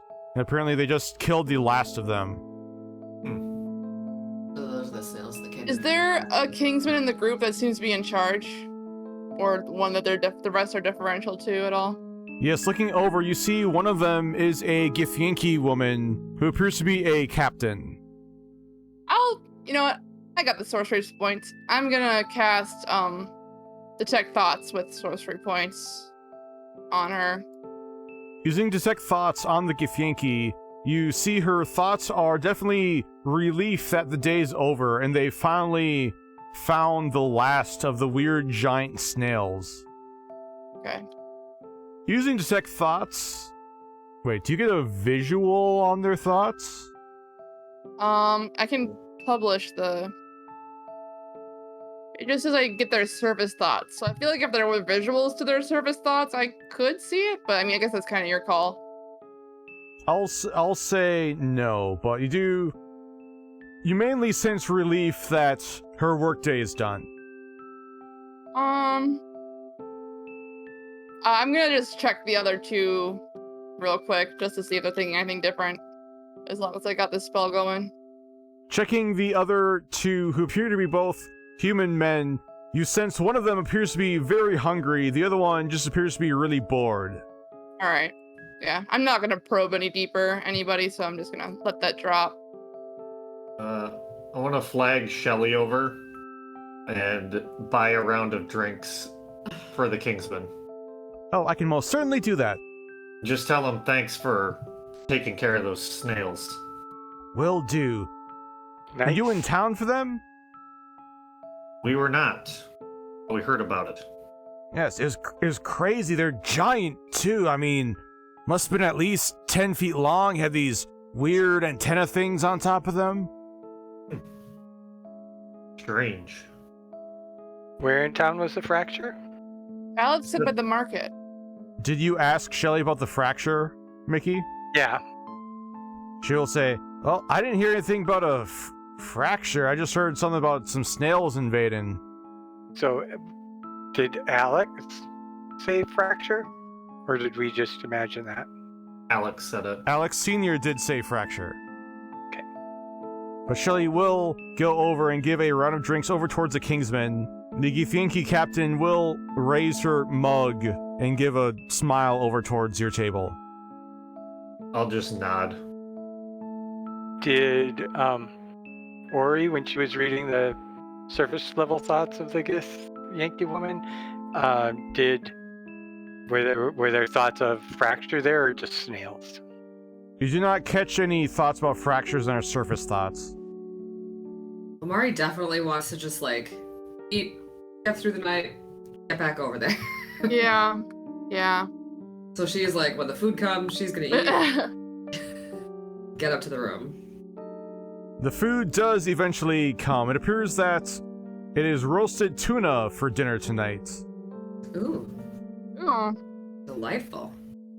And after eating the scrumptious fish meal, is there anything else the party would like to do before we move on to the next day? Nope. I mean, when Ori's trance is done, she wants to go take a walk, and walk by the armory. But she's not gonna stop and stare. She's just gonna walk past it, then walk back to Shelly's. Okay, make a perception check. And as I do my religious things, I'll talk to Ash about his newfound faith and Beautiful. and see if he wants to join. No, not really. I was just, trying to make some persuasions. I have crushed. I have absolutely Oh, crushed. Ash. Maybe someday, Mickey. Lost Oh, soul. Mickey. Maybe someday, Mickey. I'm still working through some stuff. Maybe when I retire. The next morning, on the 15th of Sunpeak, with Mickey's spirit quickly dying down, the rest of the party wakes up, with Ori already up and taking a quick walk around the armory. These streets were very quiet in the early morning hours. You did see there were 2 guards posted in front of each of the 4 entrances into the armory. A couple of them curiously glanced over towards you, as you were the only person walking around at that early of an hour. I'll just wave, but like I'm trying to like walk briskly and not. I feel like I'm doing more of a walk than like a, maybe I'm getting exercise early in the morning. I'm not here to snoop. One of the kingsmen will awkwardly wave back towards you. And there's nothing amiss with the armory? From what you can see, no. Alright. So then I'll go wait the rest of the 4 hours for everyone else to wake up. Back in my room. Or our room. In the morning, with everyone else finishing their long rests, everyone heads down into the first floor, into the large tavern area of the inn. They currently do not see Shelly or anyone else downstairs. What time is it? Right now, it's let's say, 7 a.m. Is there like a sense of what normal business hours are in this setting? Like, is it pretty early for people to be like doing their thing? You're guessing it's around now, around 8 a.m. is when things generally start to open up. Let's wait an hour. We don't want to fuck anyone, I don't think. Can I just go, like, peek through the kitchen door to see if anyone's back there? Sure, make a perception check. Peeking your head in, looking around in the kitchen, you do not see anyone. But about 15 minutes later, you will see... The party sees walking into the inn a middle-aged, brown-skinned human woman with long brown hair, wearing a red dress and a tan apron over her dress. She'll walk in and give a smile and nod over towards the party. The party does recognize her. Good morning. The party does recognize her as Tabby, a barmaid who's working here last time you were here, but she'll say, I'll have breakfast ready in, I don't know, half an hour, in case you want to wait. Yeah, no problem. About half an hour later, with the smell of sausage ruminating out from the kitchen, the party will see Shelly walk out from a door over here by the stairs. They'll say, Good morning! Here for breakfast? Yes, please. I'll go check on that for you. After Shelly walks back, she'll walk out in a moment and say, Be only about 10 more minutes for all of you. You mind getting an extra sausage for my companion here? He really loves them. Oh, I don't mind at all, as she'll go over and give Dash a few pets. About 10 minutes later, Tabby will walk out with breakfast for all of you, sausage and eggs, along with toast and a couple of extra sausages for Dash there. Here you go, boy. Eat up. Ruff, ruff. What's your favorite? Dash will hungrily eat up all the sausages. Well, yeah, I think we should approach it like normal business hour, kind of like, time of day. So no one's cranky about being up early and we're badgering them for something. Yeah, I think that makes sense. Mm-hmm. So you want to wait till 9 a.m.? 8. 8? Okay. The party quickly finishes their breakfast and heads on over to Anatoly's armory, getting there promptly at 8. There, the party sees the two guards at the entrance who they approached before, the night before. This morning, there appears to be a female half-elf with long blonde hair and a male dwarf with long brown hair and a rather short beard, a little bit shorter than what you normally expect from a dwarf. Good morning. Dwarf will say, Good morning. We were hoping to get a audience with Lawmaster Respect, Mr. Lawmaster Reese. You have an appointment? Nope. How would we get an appointment? I guess just telling us what your business is with him and we'll ask him. All right. Well, you can tell him that we are the Crown Gall and we are here. We have come from Petra recently, which was recently beset by devils. We are happy to share any information from first-hand accounts, but our main order of business is young Miss Emma, who is currently being held at your facility. As the dwarf will say, Emma, and then the half-elf will lean over and say, the girl. And he'll say, right. Oh, We are her family and would like an opportunity to speak about her and with her potentially. make a persuasion check, Ori. Ugh. The dwarf will say, just give me a moment. Thank you. He'll walk into the building. I'll look to the. You said there's a half-elven woman. Yes. And how's your morning going? Well, it just started, so it's going alright, I guess. Did you end up having to deal with those snails? Yeah, unfortunately. How many abouts were there in the city? Any idea? Must have been at least 20 of them. Holy Wow. cow. Was there much damage? Not from the snails, from your...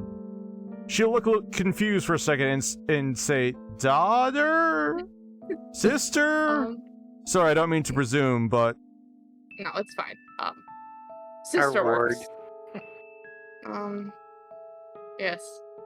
Yeah, we weren't in town for any of that, so we're definitely concerned and hope to help figure it all out. I mean, obviously you have the snails well handled, but yes. Yeah, well, to be frank, there's something going on with her. I appreciate your frankness. It's at this moment the dwarf will step out of the armory and he'll say, Lawmaster will have a conversation with you, although we can't let you all in so armed, so we'll have to take your weapons, which you can grab on your way out. Of Very course. well. Ori will take her rapier off her hip and put it in the bin or whatever they got. Yep. Mari will disarm. Yep. But they better not try to zone of truth me. Just kidding. The dwarf will look over towards you, Mickey, and say, your staff? My staff? Yes. With the dwarf taking the party's weapons and storing them in a room a couple doors down from the entrance, the half-elven kingsman will lead the party over to the lawmaster's office. After knocking on the door, there's a gruff voice which asks, Yes? It's the Crown Gall, lawmaster. Send them in. She will open the door and hold a hand out for the party to enter into the office. The office itself is rather small. There's only one chair for the party to potentially sit in. They see on the far wall, the party sees sitting behind the small paper-filled desk is a tall and brawny maroon-skinned tiefling man. Ori will offer the chair to Mickey first. I'll sit. All right. And she'll say, "Good morning, Lawmaster Reese." Good morning. My name is Oriel, and my companions. And I do want to kind of say that when Ori is talking to kingsmen like this, her face is totally different. And I think if Robin or Ren saw her, it would remind them a lot of her ex-stepmother Ursa, but no one here knows Ursa. But she definitely carries herself quite differently when she's talking to kingsmen like this. Make a performance check, Ori. Oh, come on, I'm just trying to get some flavor. It's always been like this.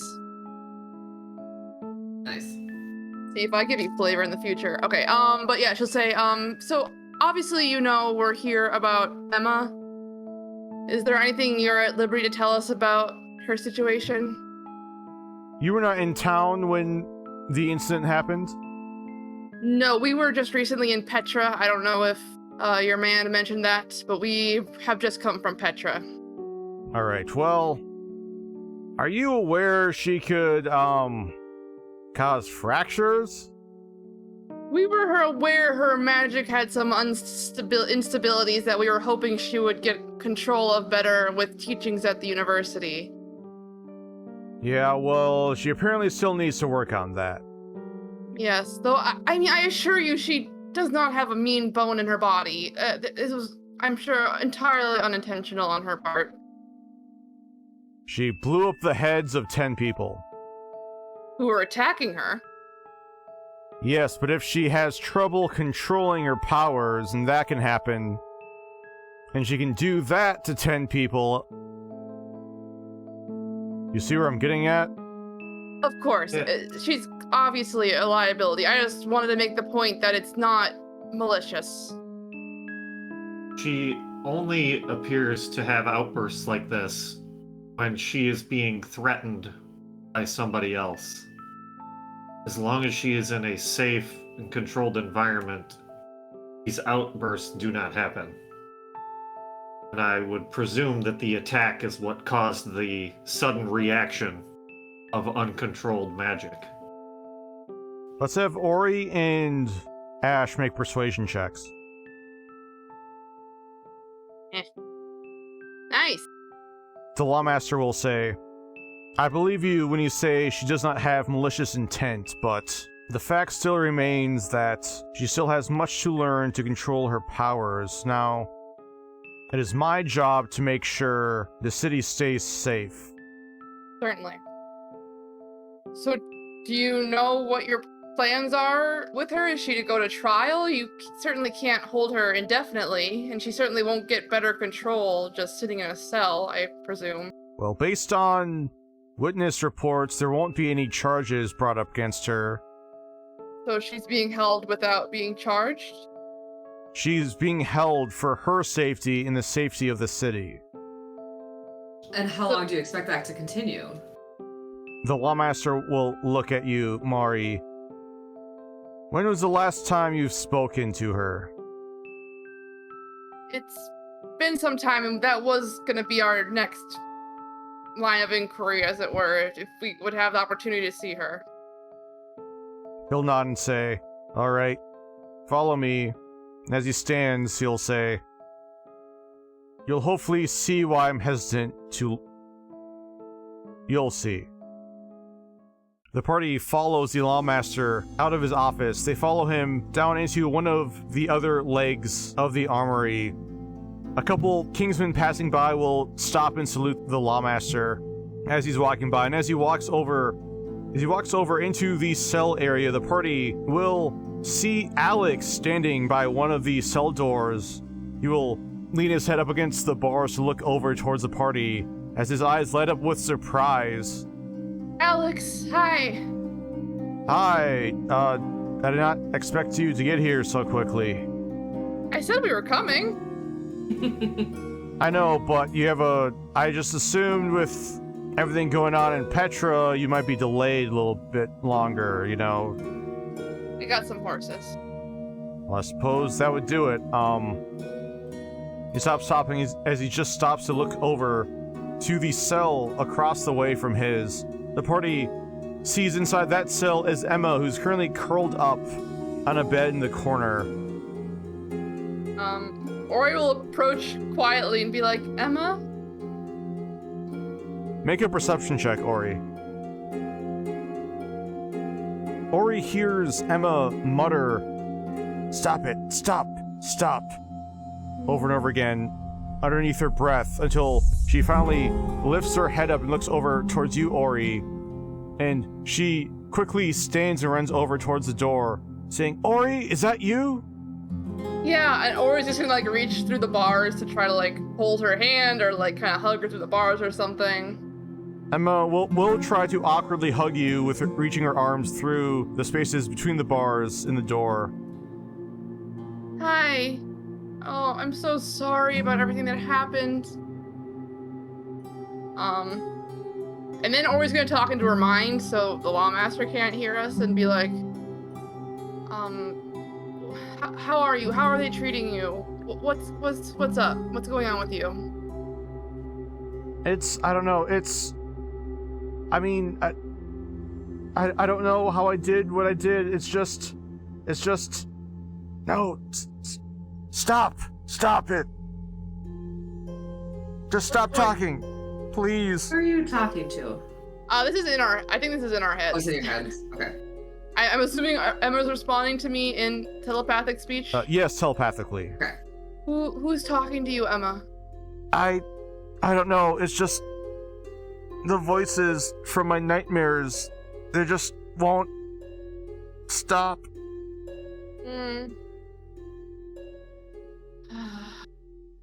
How long has that been going on? I don't know. It's just happening more.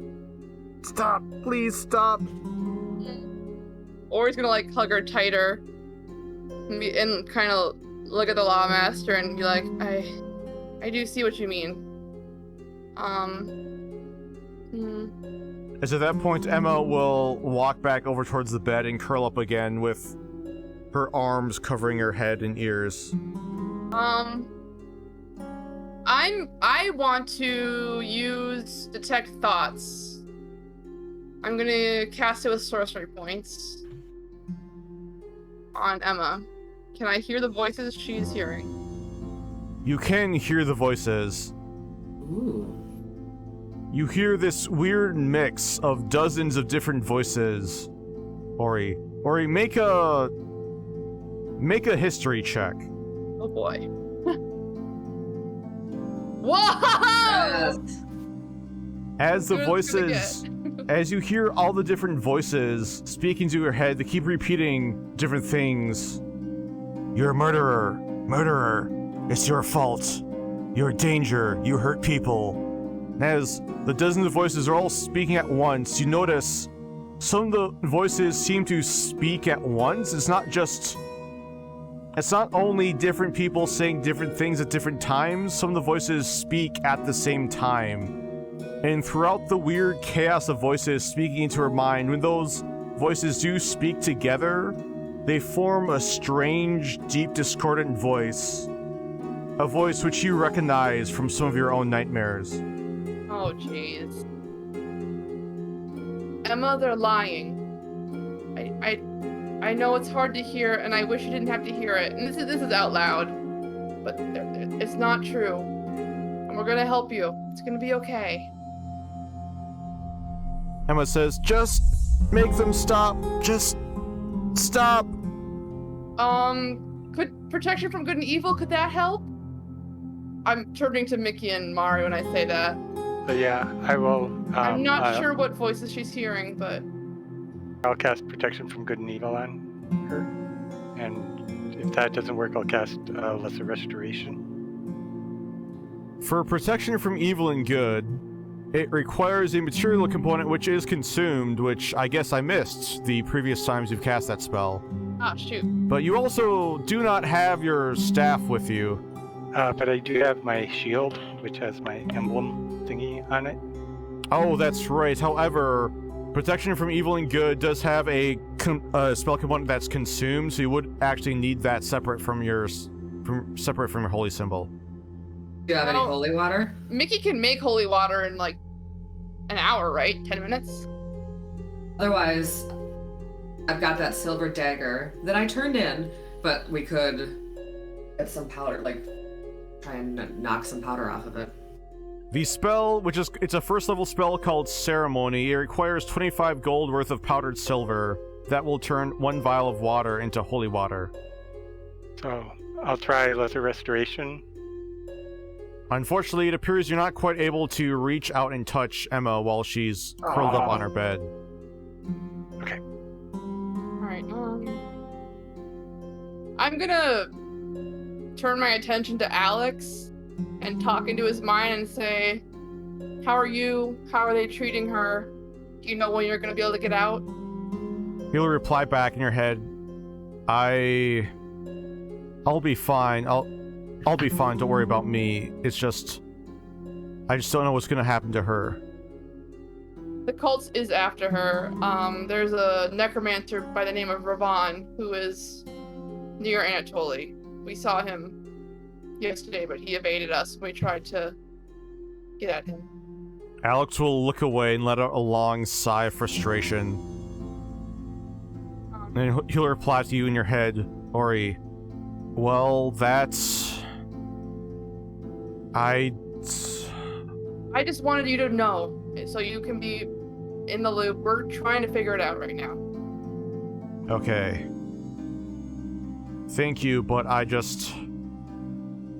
don't know what I can do to help.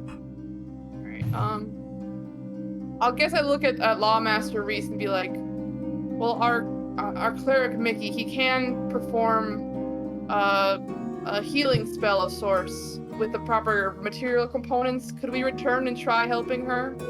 She's clearly needs help. Make a persuasion check with advantage, Ori. Reese will nod and say, yes, I can arrange for that. Although, to be perfectly honest with you, this may be the safest place for her. I don't think we're gonna argue for removing her at the moment until we have a suitable alternative to propose to you, which we certainly do not have. So, for now, it seems she is as healthy as can be expected under your care. So I have no complaints leaving her here for now, but would appreciate the opportunity to return for sure. He'll nod and say, well, in that case, follow me. Emma, I love you. We'll be back, okay? And I'll leave. Emma does not respond, but continues muttering underneath her breath. Yeah. Reese will lead the party back to the entrance they entered in. He opens up the front door, and the two kingsmen there will come back in and grab the party's gear and weapons, which they handed over. Thank you. Before we leave, I'll try to cast Dispel Magic at 4th level On Emma. Oh. Casting Dispel Magic, nothing seems to change about her condition. Okay. So we could just get the powdered silver from Alex Sr.'s workshop, probably. We wouldn't need to wait for Mickey to make holy water necessarily. Mm-hmm. Yeah. When we were by Emma's cell, was there like a window to the outside? There was not, no. Okay. The cells did not have windows. Okay. We also need to talk about how much we want to tell the kingsmen about the cult. I'm not sure how much good it could do, but I'm also not sure how much harm it would do. Maybe they would take protecting her a little bit more seriously. Yeah. I don't think they're taking protecting her as anything at the moment. No, they're not protecting her. They're protecting the rest. They think they're protecting Anatoly. Is there some way where near Shelley's we could leave the horses? I forgot to ask you about that when we got rooms for the night. Can we board our horses there? The party would be able to find a stable to give the horses some...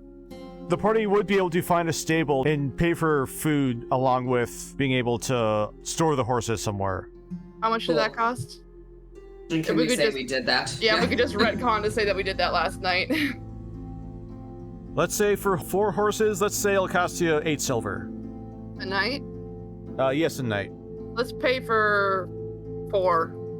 Yeah. Alright, I'll pay 8. I'll pay 8. Yeah, I'll pay 8. Yep. Does it say how much powdered silver we need for protection from evil and good? No, it's... No. It does not, but to make holy water, it'll cost 25 gold worth, or was it silver? Silver. Also, is it holy water or powdered silver and iron, or holy water or powdered silver and iron? I think it's holy water or powdered silver and iron. Iron. Okay. I'm going to say it'll cost you 25 gold worth of material either way. Okay. 25 gold? Worth of material. Okay.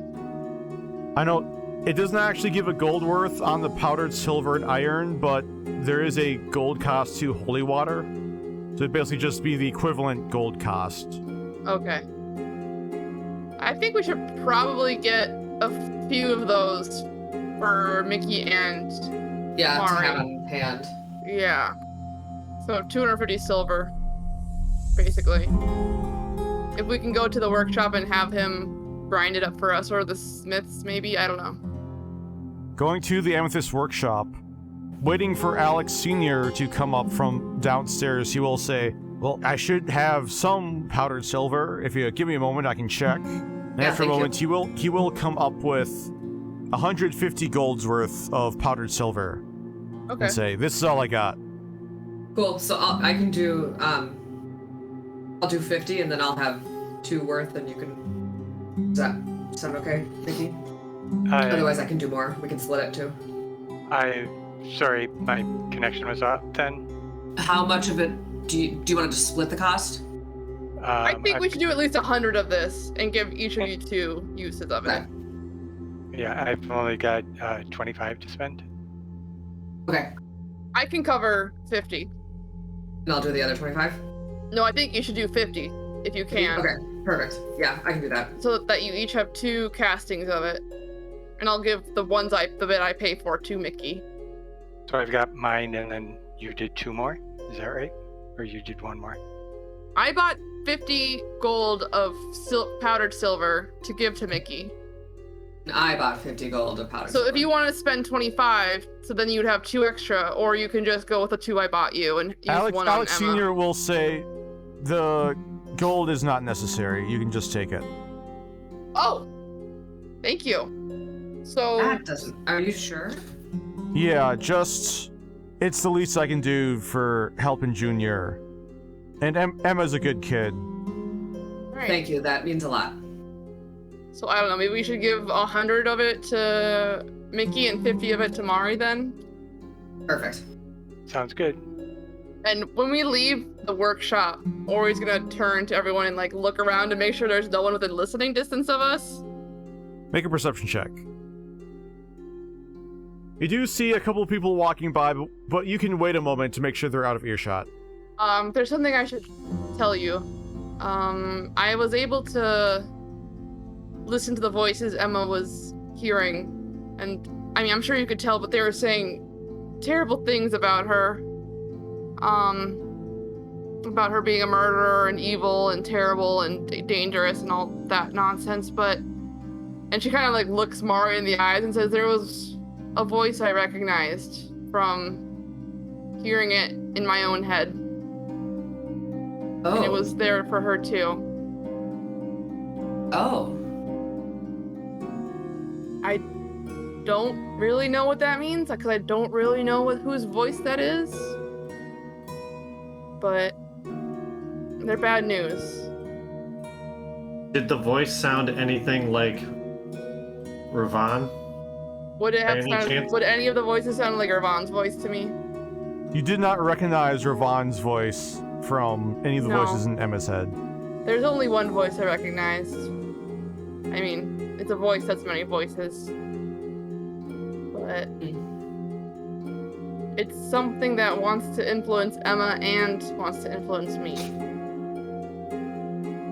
I don't like things I don't understand. Well put. I don't either. But I wanted to tell you all that. And before anyone asks, it's not related to the Jesters. They're completely Right. separate from this voice. Yeah. And I know that for a fact. I would assume you'd tell us if you thought it was otherwise. Malum will speak in your left ear, Ori saying, "Yeah, you tell him," and Riddick will just sigh in your right ear. So, honestly, this puts me in a position of thinking that Revaan would probably know something about what's going on in my head. Mm-hmm. I think so. Which, obviously he needs to die, but he might have answers. So I don't know. Well, I'm not so sure it'll be that easy to kill him, so. Or get answers. Yeah. But something I just wanted to let you all know. Give your hand a squeeze. Oh, I'm gonna Ori will lean on Mari's shoulder for a second and be like, let's get back to Emma, let's see if this works. The party heads back to the armory. After they get back, the dwarf and half-elf standing guard will say, "The Lawmaster wanted us to make sure to grab your weapons again. Just, you understand, right?" Certainly. Of course. Yeah, hand over my rapier without a fuss. And with that, the dwarf will lead the party back into the cell area inside the armory. There, they see Emma is still curled up on her bed. I will. It is touch. Can you let him into the cell? Make a persuasion check, Ori, with advantage. He needs to lay on hands her to properly administer the treatment.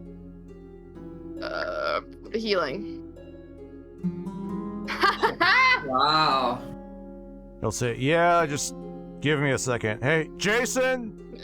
Kingsman, who is sitting near one end of the wing, leading towards the rest of the army, he'll yell back, yeah, need to unlock the cell.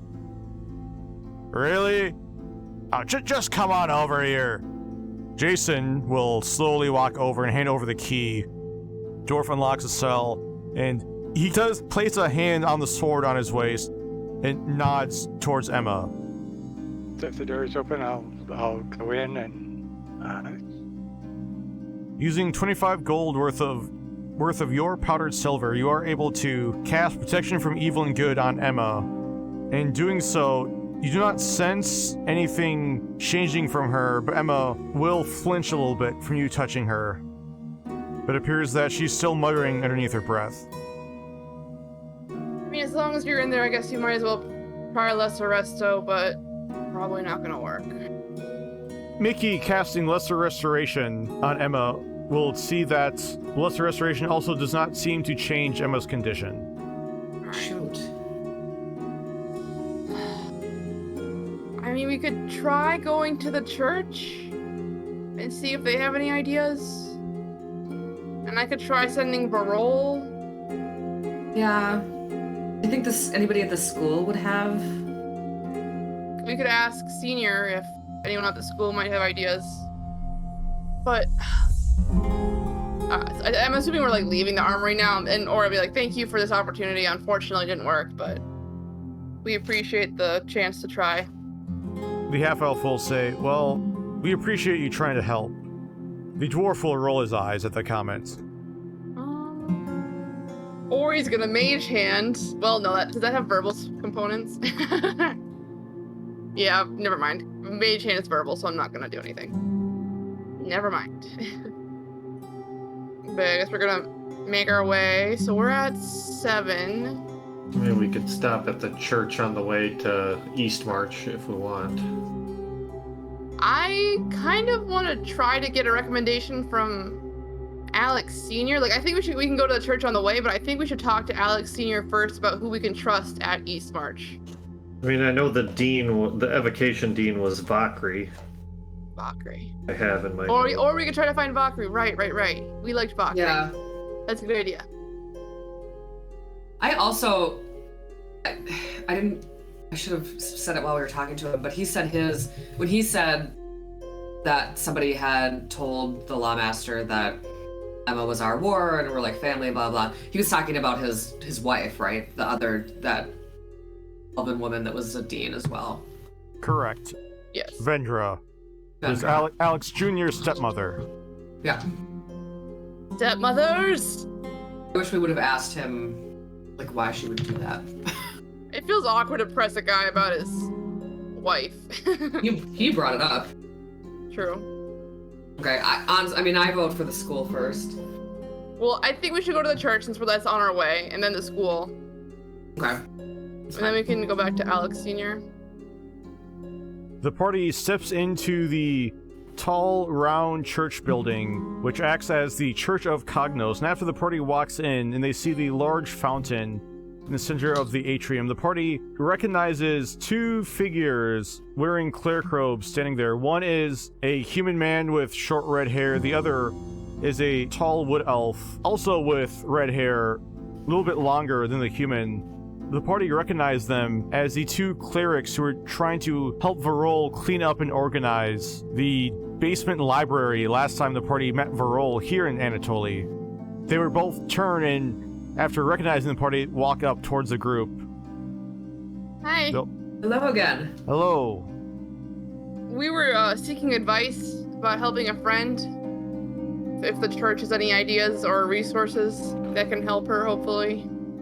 You're talking about the, your ward, correct? Yes. Yes. The human will nod and say, yes, well, unfortunately, that's a little bit outside of our purview. Do you know nothing about helping people whose minds are being perturbed by devils and other evil powers? Is it specifically devils? I don't know. That's just my best guess. It could be something else, but I have no idea what it would be. The Wood Elf will say, well, I know you probably don't want to hear this right now, but with what happened, there is a lot more awareness that the fractures are opening up. Yeah. Took long enough. Yes, well, I guess a plus on that is people are going to take our order more seriously now, but Burl did mention to us you were going to hopefully find Rielis? We were hoping to, the yes. dragon? Yes, did he not? It appears that Varol discovered the Copper Dragon's name as Rielis. Yes, I mean, we are planning to find them. But we're a little concerned about Emma and her immediate safety.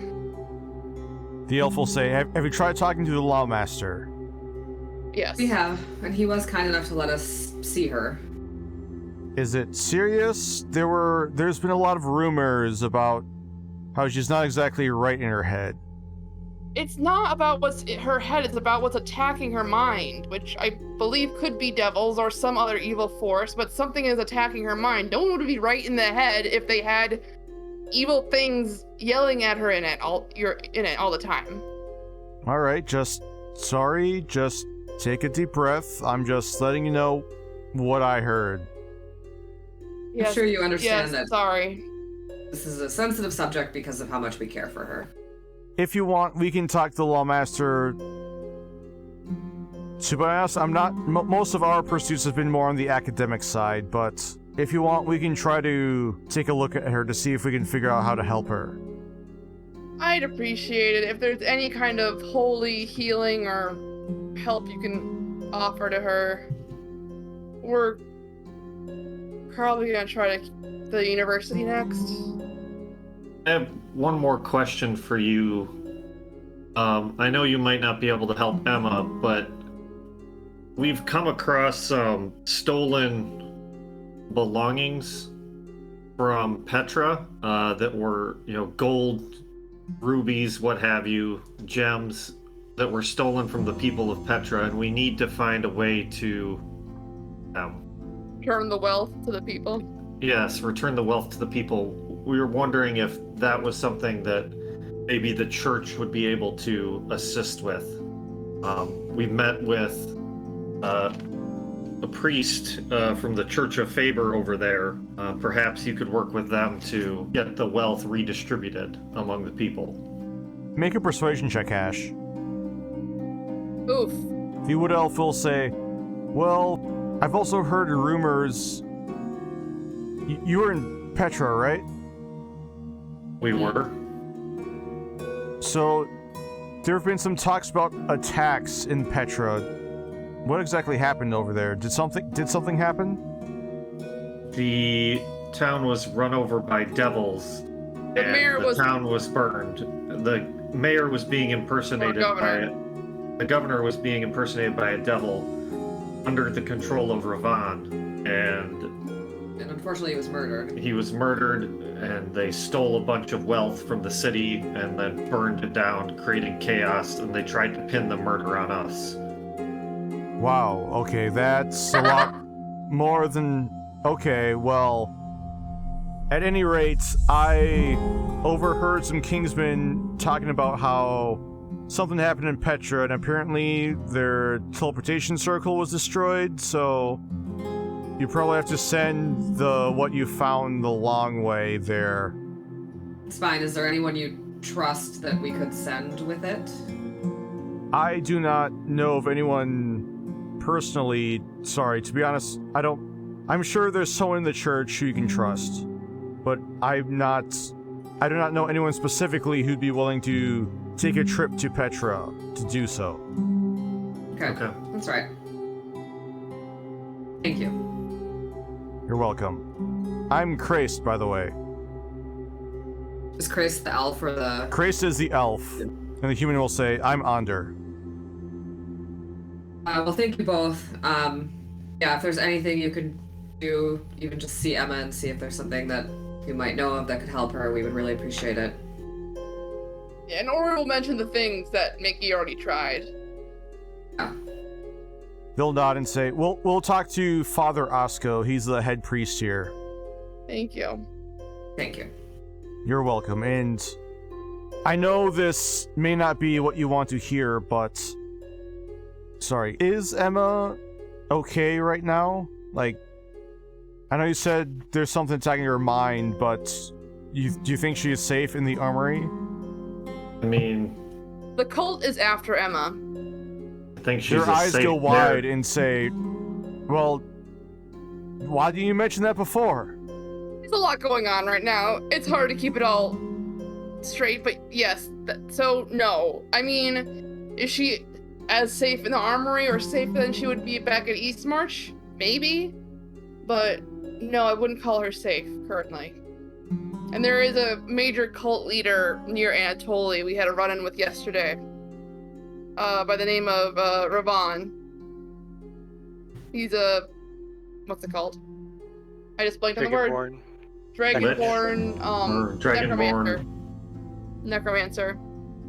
Andra will say, alright, we'll get Emma help. And Kratos will say, if the cult is willing to go after someone like Emma, it means we will need all the help we can get to stop them. We do need you to help us. Oh, absolutely. We're not leaving Anatoly until Emma is safe. Andra will look over towards Kratos and say, let's go find Father Osco. Alright. Take care. You too. So we're gonna try to find Valkyrie? Yeah. I mean, potentially the Abjuration Dean would know something to protect her, maybe? I don't know. If Valkyrie can vouch for them. I don't remember who the Abjuration Dean was and if they were any sympathetic to Emma or not. Or you make a history check. You do not remember the other deans who you saw at Eastmarch besides Valkyrie and Vendra. With the party walking over to the large university, they step into the large door, but looking around, there do not appear to be many signs on where to go, although they do see several people walking by. None of them appear to be paying too much attention to the Crown Gall at the moment. I'll just nab someone who doesn't look like they're in too much of a rush and be like, can you tell us where Dean Valkyrie's office is, please? Oh, Valkyrie? Yeah, go up 2 floors. He has the office down second from the end over on that side of the building. Lovely. Yeah. The party walks up, taking a moment. They do eventually find Valkyrie's office. They knock on the door, and Valkyrie yells, "You can enter." Hello. Hello, how are all of you? Please sit. As he motions towards a couple armchairs and a small couch, which are lined up on one side of his office. Not very well, to be honest. How are you? Well, I guess I'm doing good, all things considered. You're here about Emma, I presume. Or We not. are. Yes, We're trying to determine what's happening to her, who's attacking her mind. Are you familiar with her current situation? No, I've not been allowed to see her.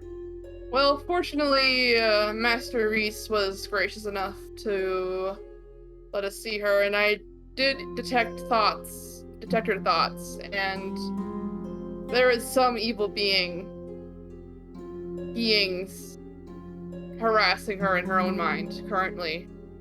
And I'll kind of recount, like, summarize, like, how she was and, like, what we tried to help her with, and, like... Valkyrie will nod and say, this is alarming, to say the least. We were hoping to see if there was any magics known by the university that might protect her mind, since Mickey's attempt didn't work. Maybe your Abjuration Dean might have some ideas, but we don't know them, obviously, so we wanted to see what you thought first. He'll nod and say, I can see if Rovel is off from his class. So you cast detect thoughts into her mind, correct? Correct. Do you know? You say there are voices. I'm sorry. You're not giving me a lot to go with on how exactly we can proceed to help her. I mean, it's obviously something is casting itself into her mind, so if there was something that could protect her mind from, like, is there not a spell that could prevent people from casting sending to you? Like, would something along those lines work? Potentially, yes, but unless we know what is doing this to her, it may just be a temporary solution. My only best guesses are devils, since it seems that the rifts she is causing connect to Infernus.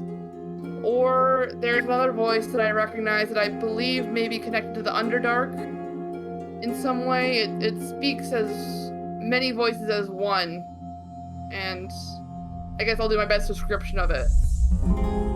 But, Valkyrie will start by saying, well, actually, the rift she last opened was connected to the elemental plane, but then he'll stop. He'll look at you, Ori, and say, "Why? You said many voices speaking as one." Yes. He'll cross his arms and say, you'll not say anything at first, then just look at you for a moment, Ori, and say, "You said connection to the Underdark?" Potentially. Potentially, but you're not sure.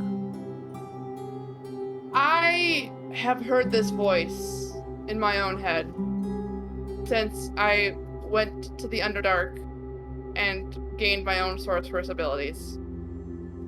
And I'm only telling you this because I want to give you the information I have to help Emma. And I hope my trust is not misplaced. Make a persuasion check, Ori, with advantage. Ori's very tense. Oh! Holy wow.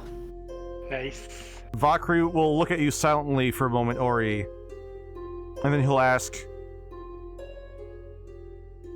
"Are you a Kalishtar?" No. Not to my knowledge, at least. Only just a drow. Were either of your parents Kalishtar? Not to my knowledge. My mother died when I was relatively young, and I never thought to ask father about that, so I guess I can't rule it out, but not to my knowledge. How much do you know about Kalishtar? I've met one. She was haunted by the spirit of her grandfather, and I know that there are spirits on the astral sea, I believe, who connect back to their bloodlines. That's about the gist of it that I understand. Valkyrie he'll pull his chair out from behind his desk and set it closer to everyone and sit down in it. He'll look down on the ground for a second as his hands fidget with one another, and he says, "There are a lot of myths and legends among the Kalishtar about our ancestors' souls who do not get linked to people back here on the material plane. Some believe that the souls that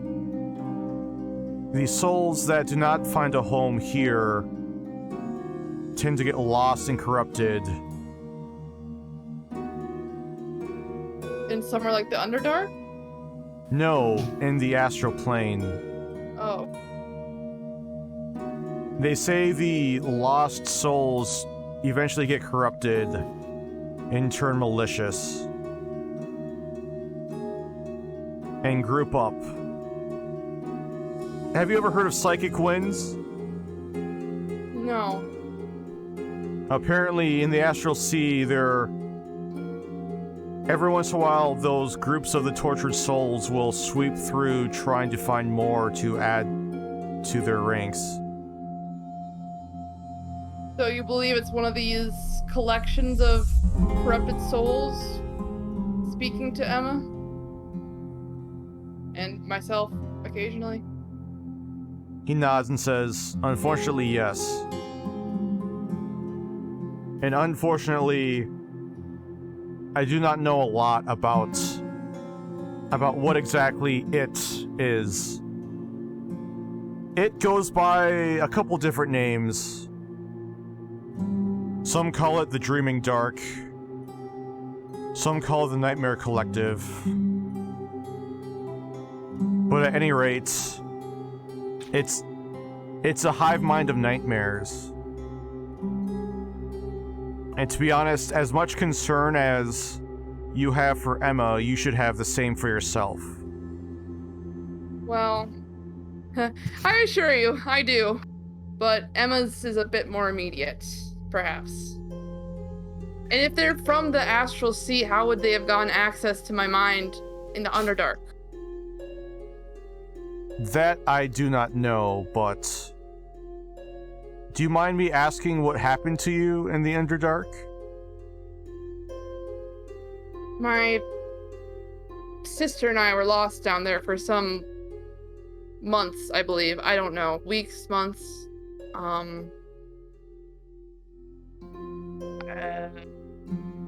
I haven't tried to put words to exactly what happened, but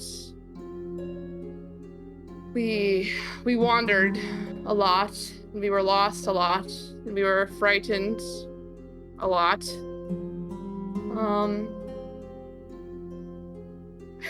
I think Ori kind of like grips Mari's hand, and is like,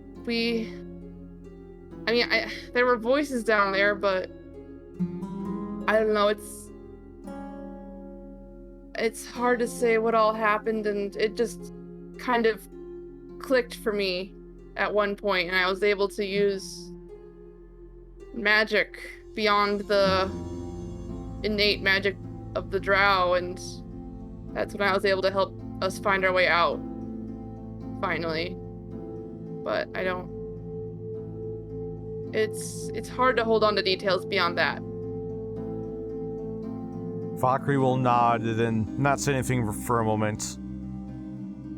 But then eventually say, well, thank you for sharing that. I cannot imagine how awful that must have been. Thank you. But yes, there were nightmares for a long time after that, and still occasionally now, and that voice features heavily. I think my sister is experiencing something similar, to be honest. Where is she right now? She's in Petra. She and my father are planning on coming to Anatoly, though. I should check in with them, see if they're on their way or not yet. Have you heard about the devastation of Petra? Nah, it's gonna displace a lot of people, I think. I have not, no. Or do a summary. Valkyrie will nod through your explanation and say, yes, I do suppose there will be more people coming here from Petra. But in the meantime, let's see if Rovel can help you and Emma. Thank you. Valkyrie will stand up and lead the party out of his office. And he will walk across the hall to a different office and knock on the door. The party hears a voice yell, I'm in, you didn't enter. The party walks in, and they see a middle-aged drow man who's sitting behind a desk. He appears to be flipping through a rather large spell book. As he's flipping through, he does not look up as he's flipping through the pages. He'll just say, what can I do for you, Valkyrie? And Valkyrie will say, Rovel, if you wouldn't mind, this is important. As Rovel just, alright, closes the spellbook and looks up. He leans back with his hands behind his head, and he says, what's the problem now? Is this about Emma? Yes, Rovel, and it's a lot more serious than... Oh, what do you mean a lot more serious? I mean, I feel like it's already pretty serious. What could possibly make it worse? Valkyrie rolls his eyes and says, if you have to ask, you don't want to know the answer, but since you asked, I'm going to tell you anyways.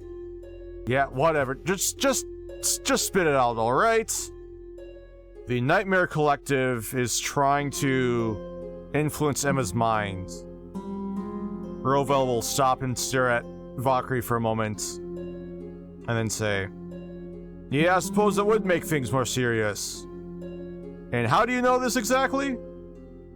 I was able to detect her thoughts at the armory, and I recognized the voice of the Nightmare Collective. You recognized... I said what I said. You clearly heard what I said. Rovell will look at you shocked, Ori, and say, I don't suppose you're gonna tell me why you recognize the supposed melody of a million screaming voices all at once? Because I've heard it before? Valkyrie will just say, do you know a way to help Emma?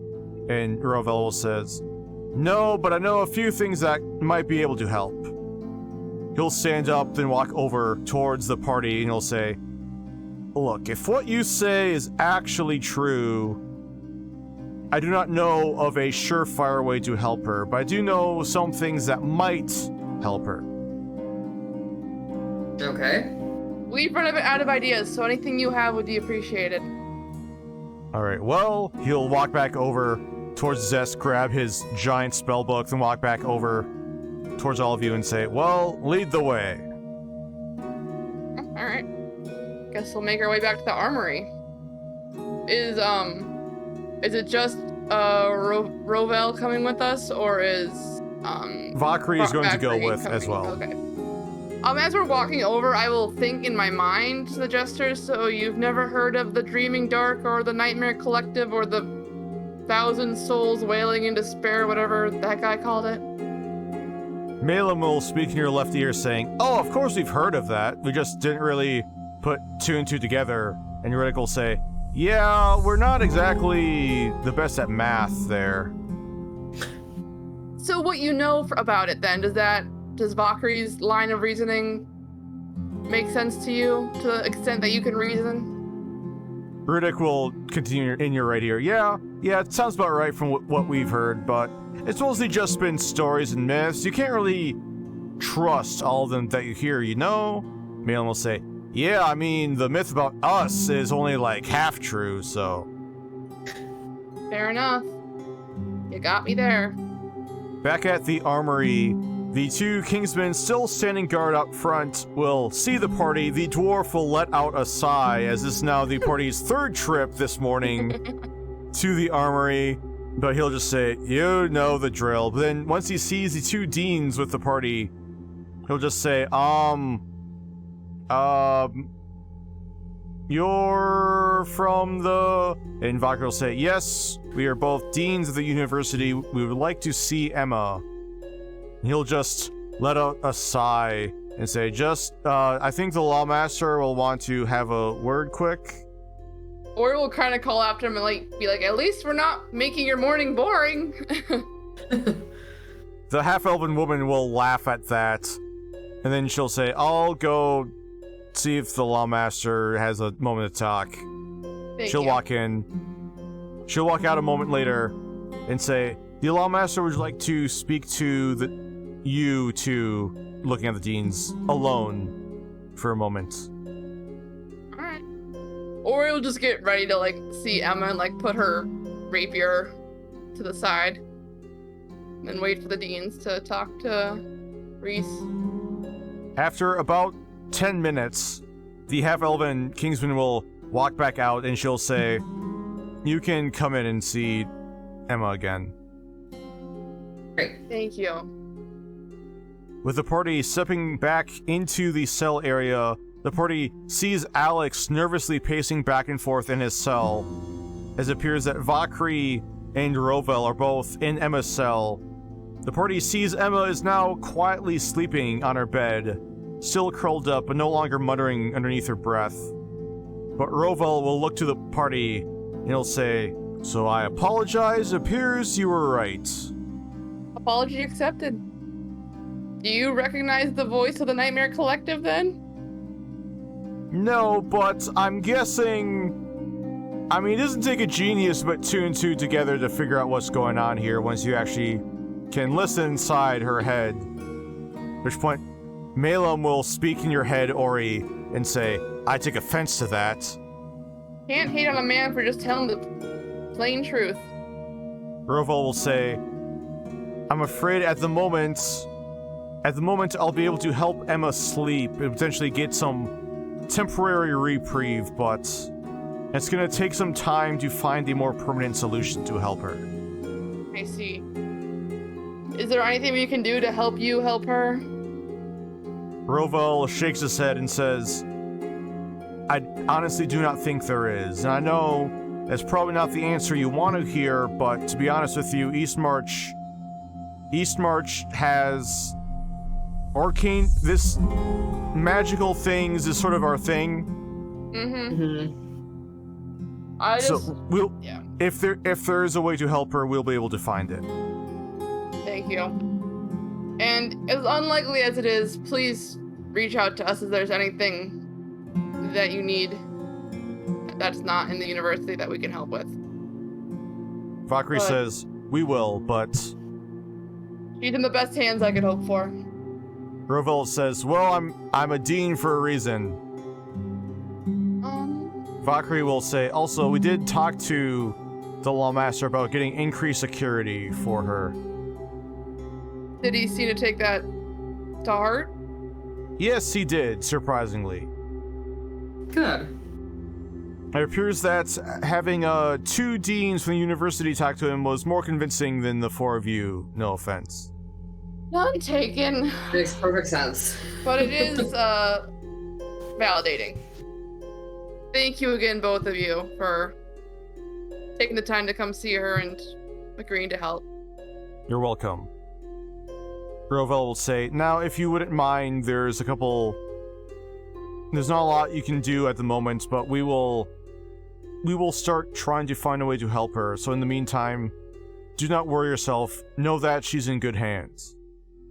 Ori nods and then kind of like says to Alex, like, she's gonna be okay. We're gonna figure this out. Do you know how much longer you're in here for? Alex will say, I'll probably be getting out tomorrow. All right. Good. We should take you out to dinner. How's his arm looking? Looking at his arm, it is still bandaged right now, but you're not exactly sure. Mm-hmm. But he doesn't seem to be speaking with like a lot of pain in his voice or anything, at least. Make an insight check, Ori. Oh, didn't mean to do that with advantage, but I guess 5. You're not quite sure. Your mind's a little bit frazzled with other things right now. Yeah. I'm gonna speak into his mind and say, can we trust Pierce with details about the cult and Emma? Can we trust who? Reese, sorry, I said Pierce, Reese. Alex will say, I think it's the only way to give Emma the protection she needs is to tell him everything. Right. Then Ori will turn to our escort and say, we would like to speak to the Lawmaster about recent cult activities near outside Anatoly. Oof. It's seen. This feels big. And with that, we're going to end the episode here. Because it is 10:03. Oh wow, that went fast. Yeah, so fast. So much is happening. Thanks so much for watching, everyone. We will see you next week.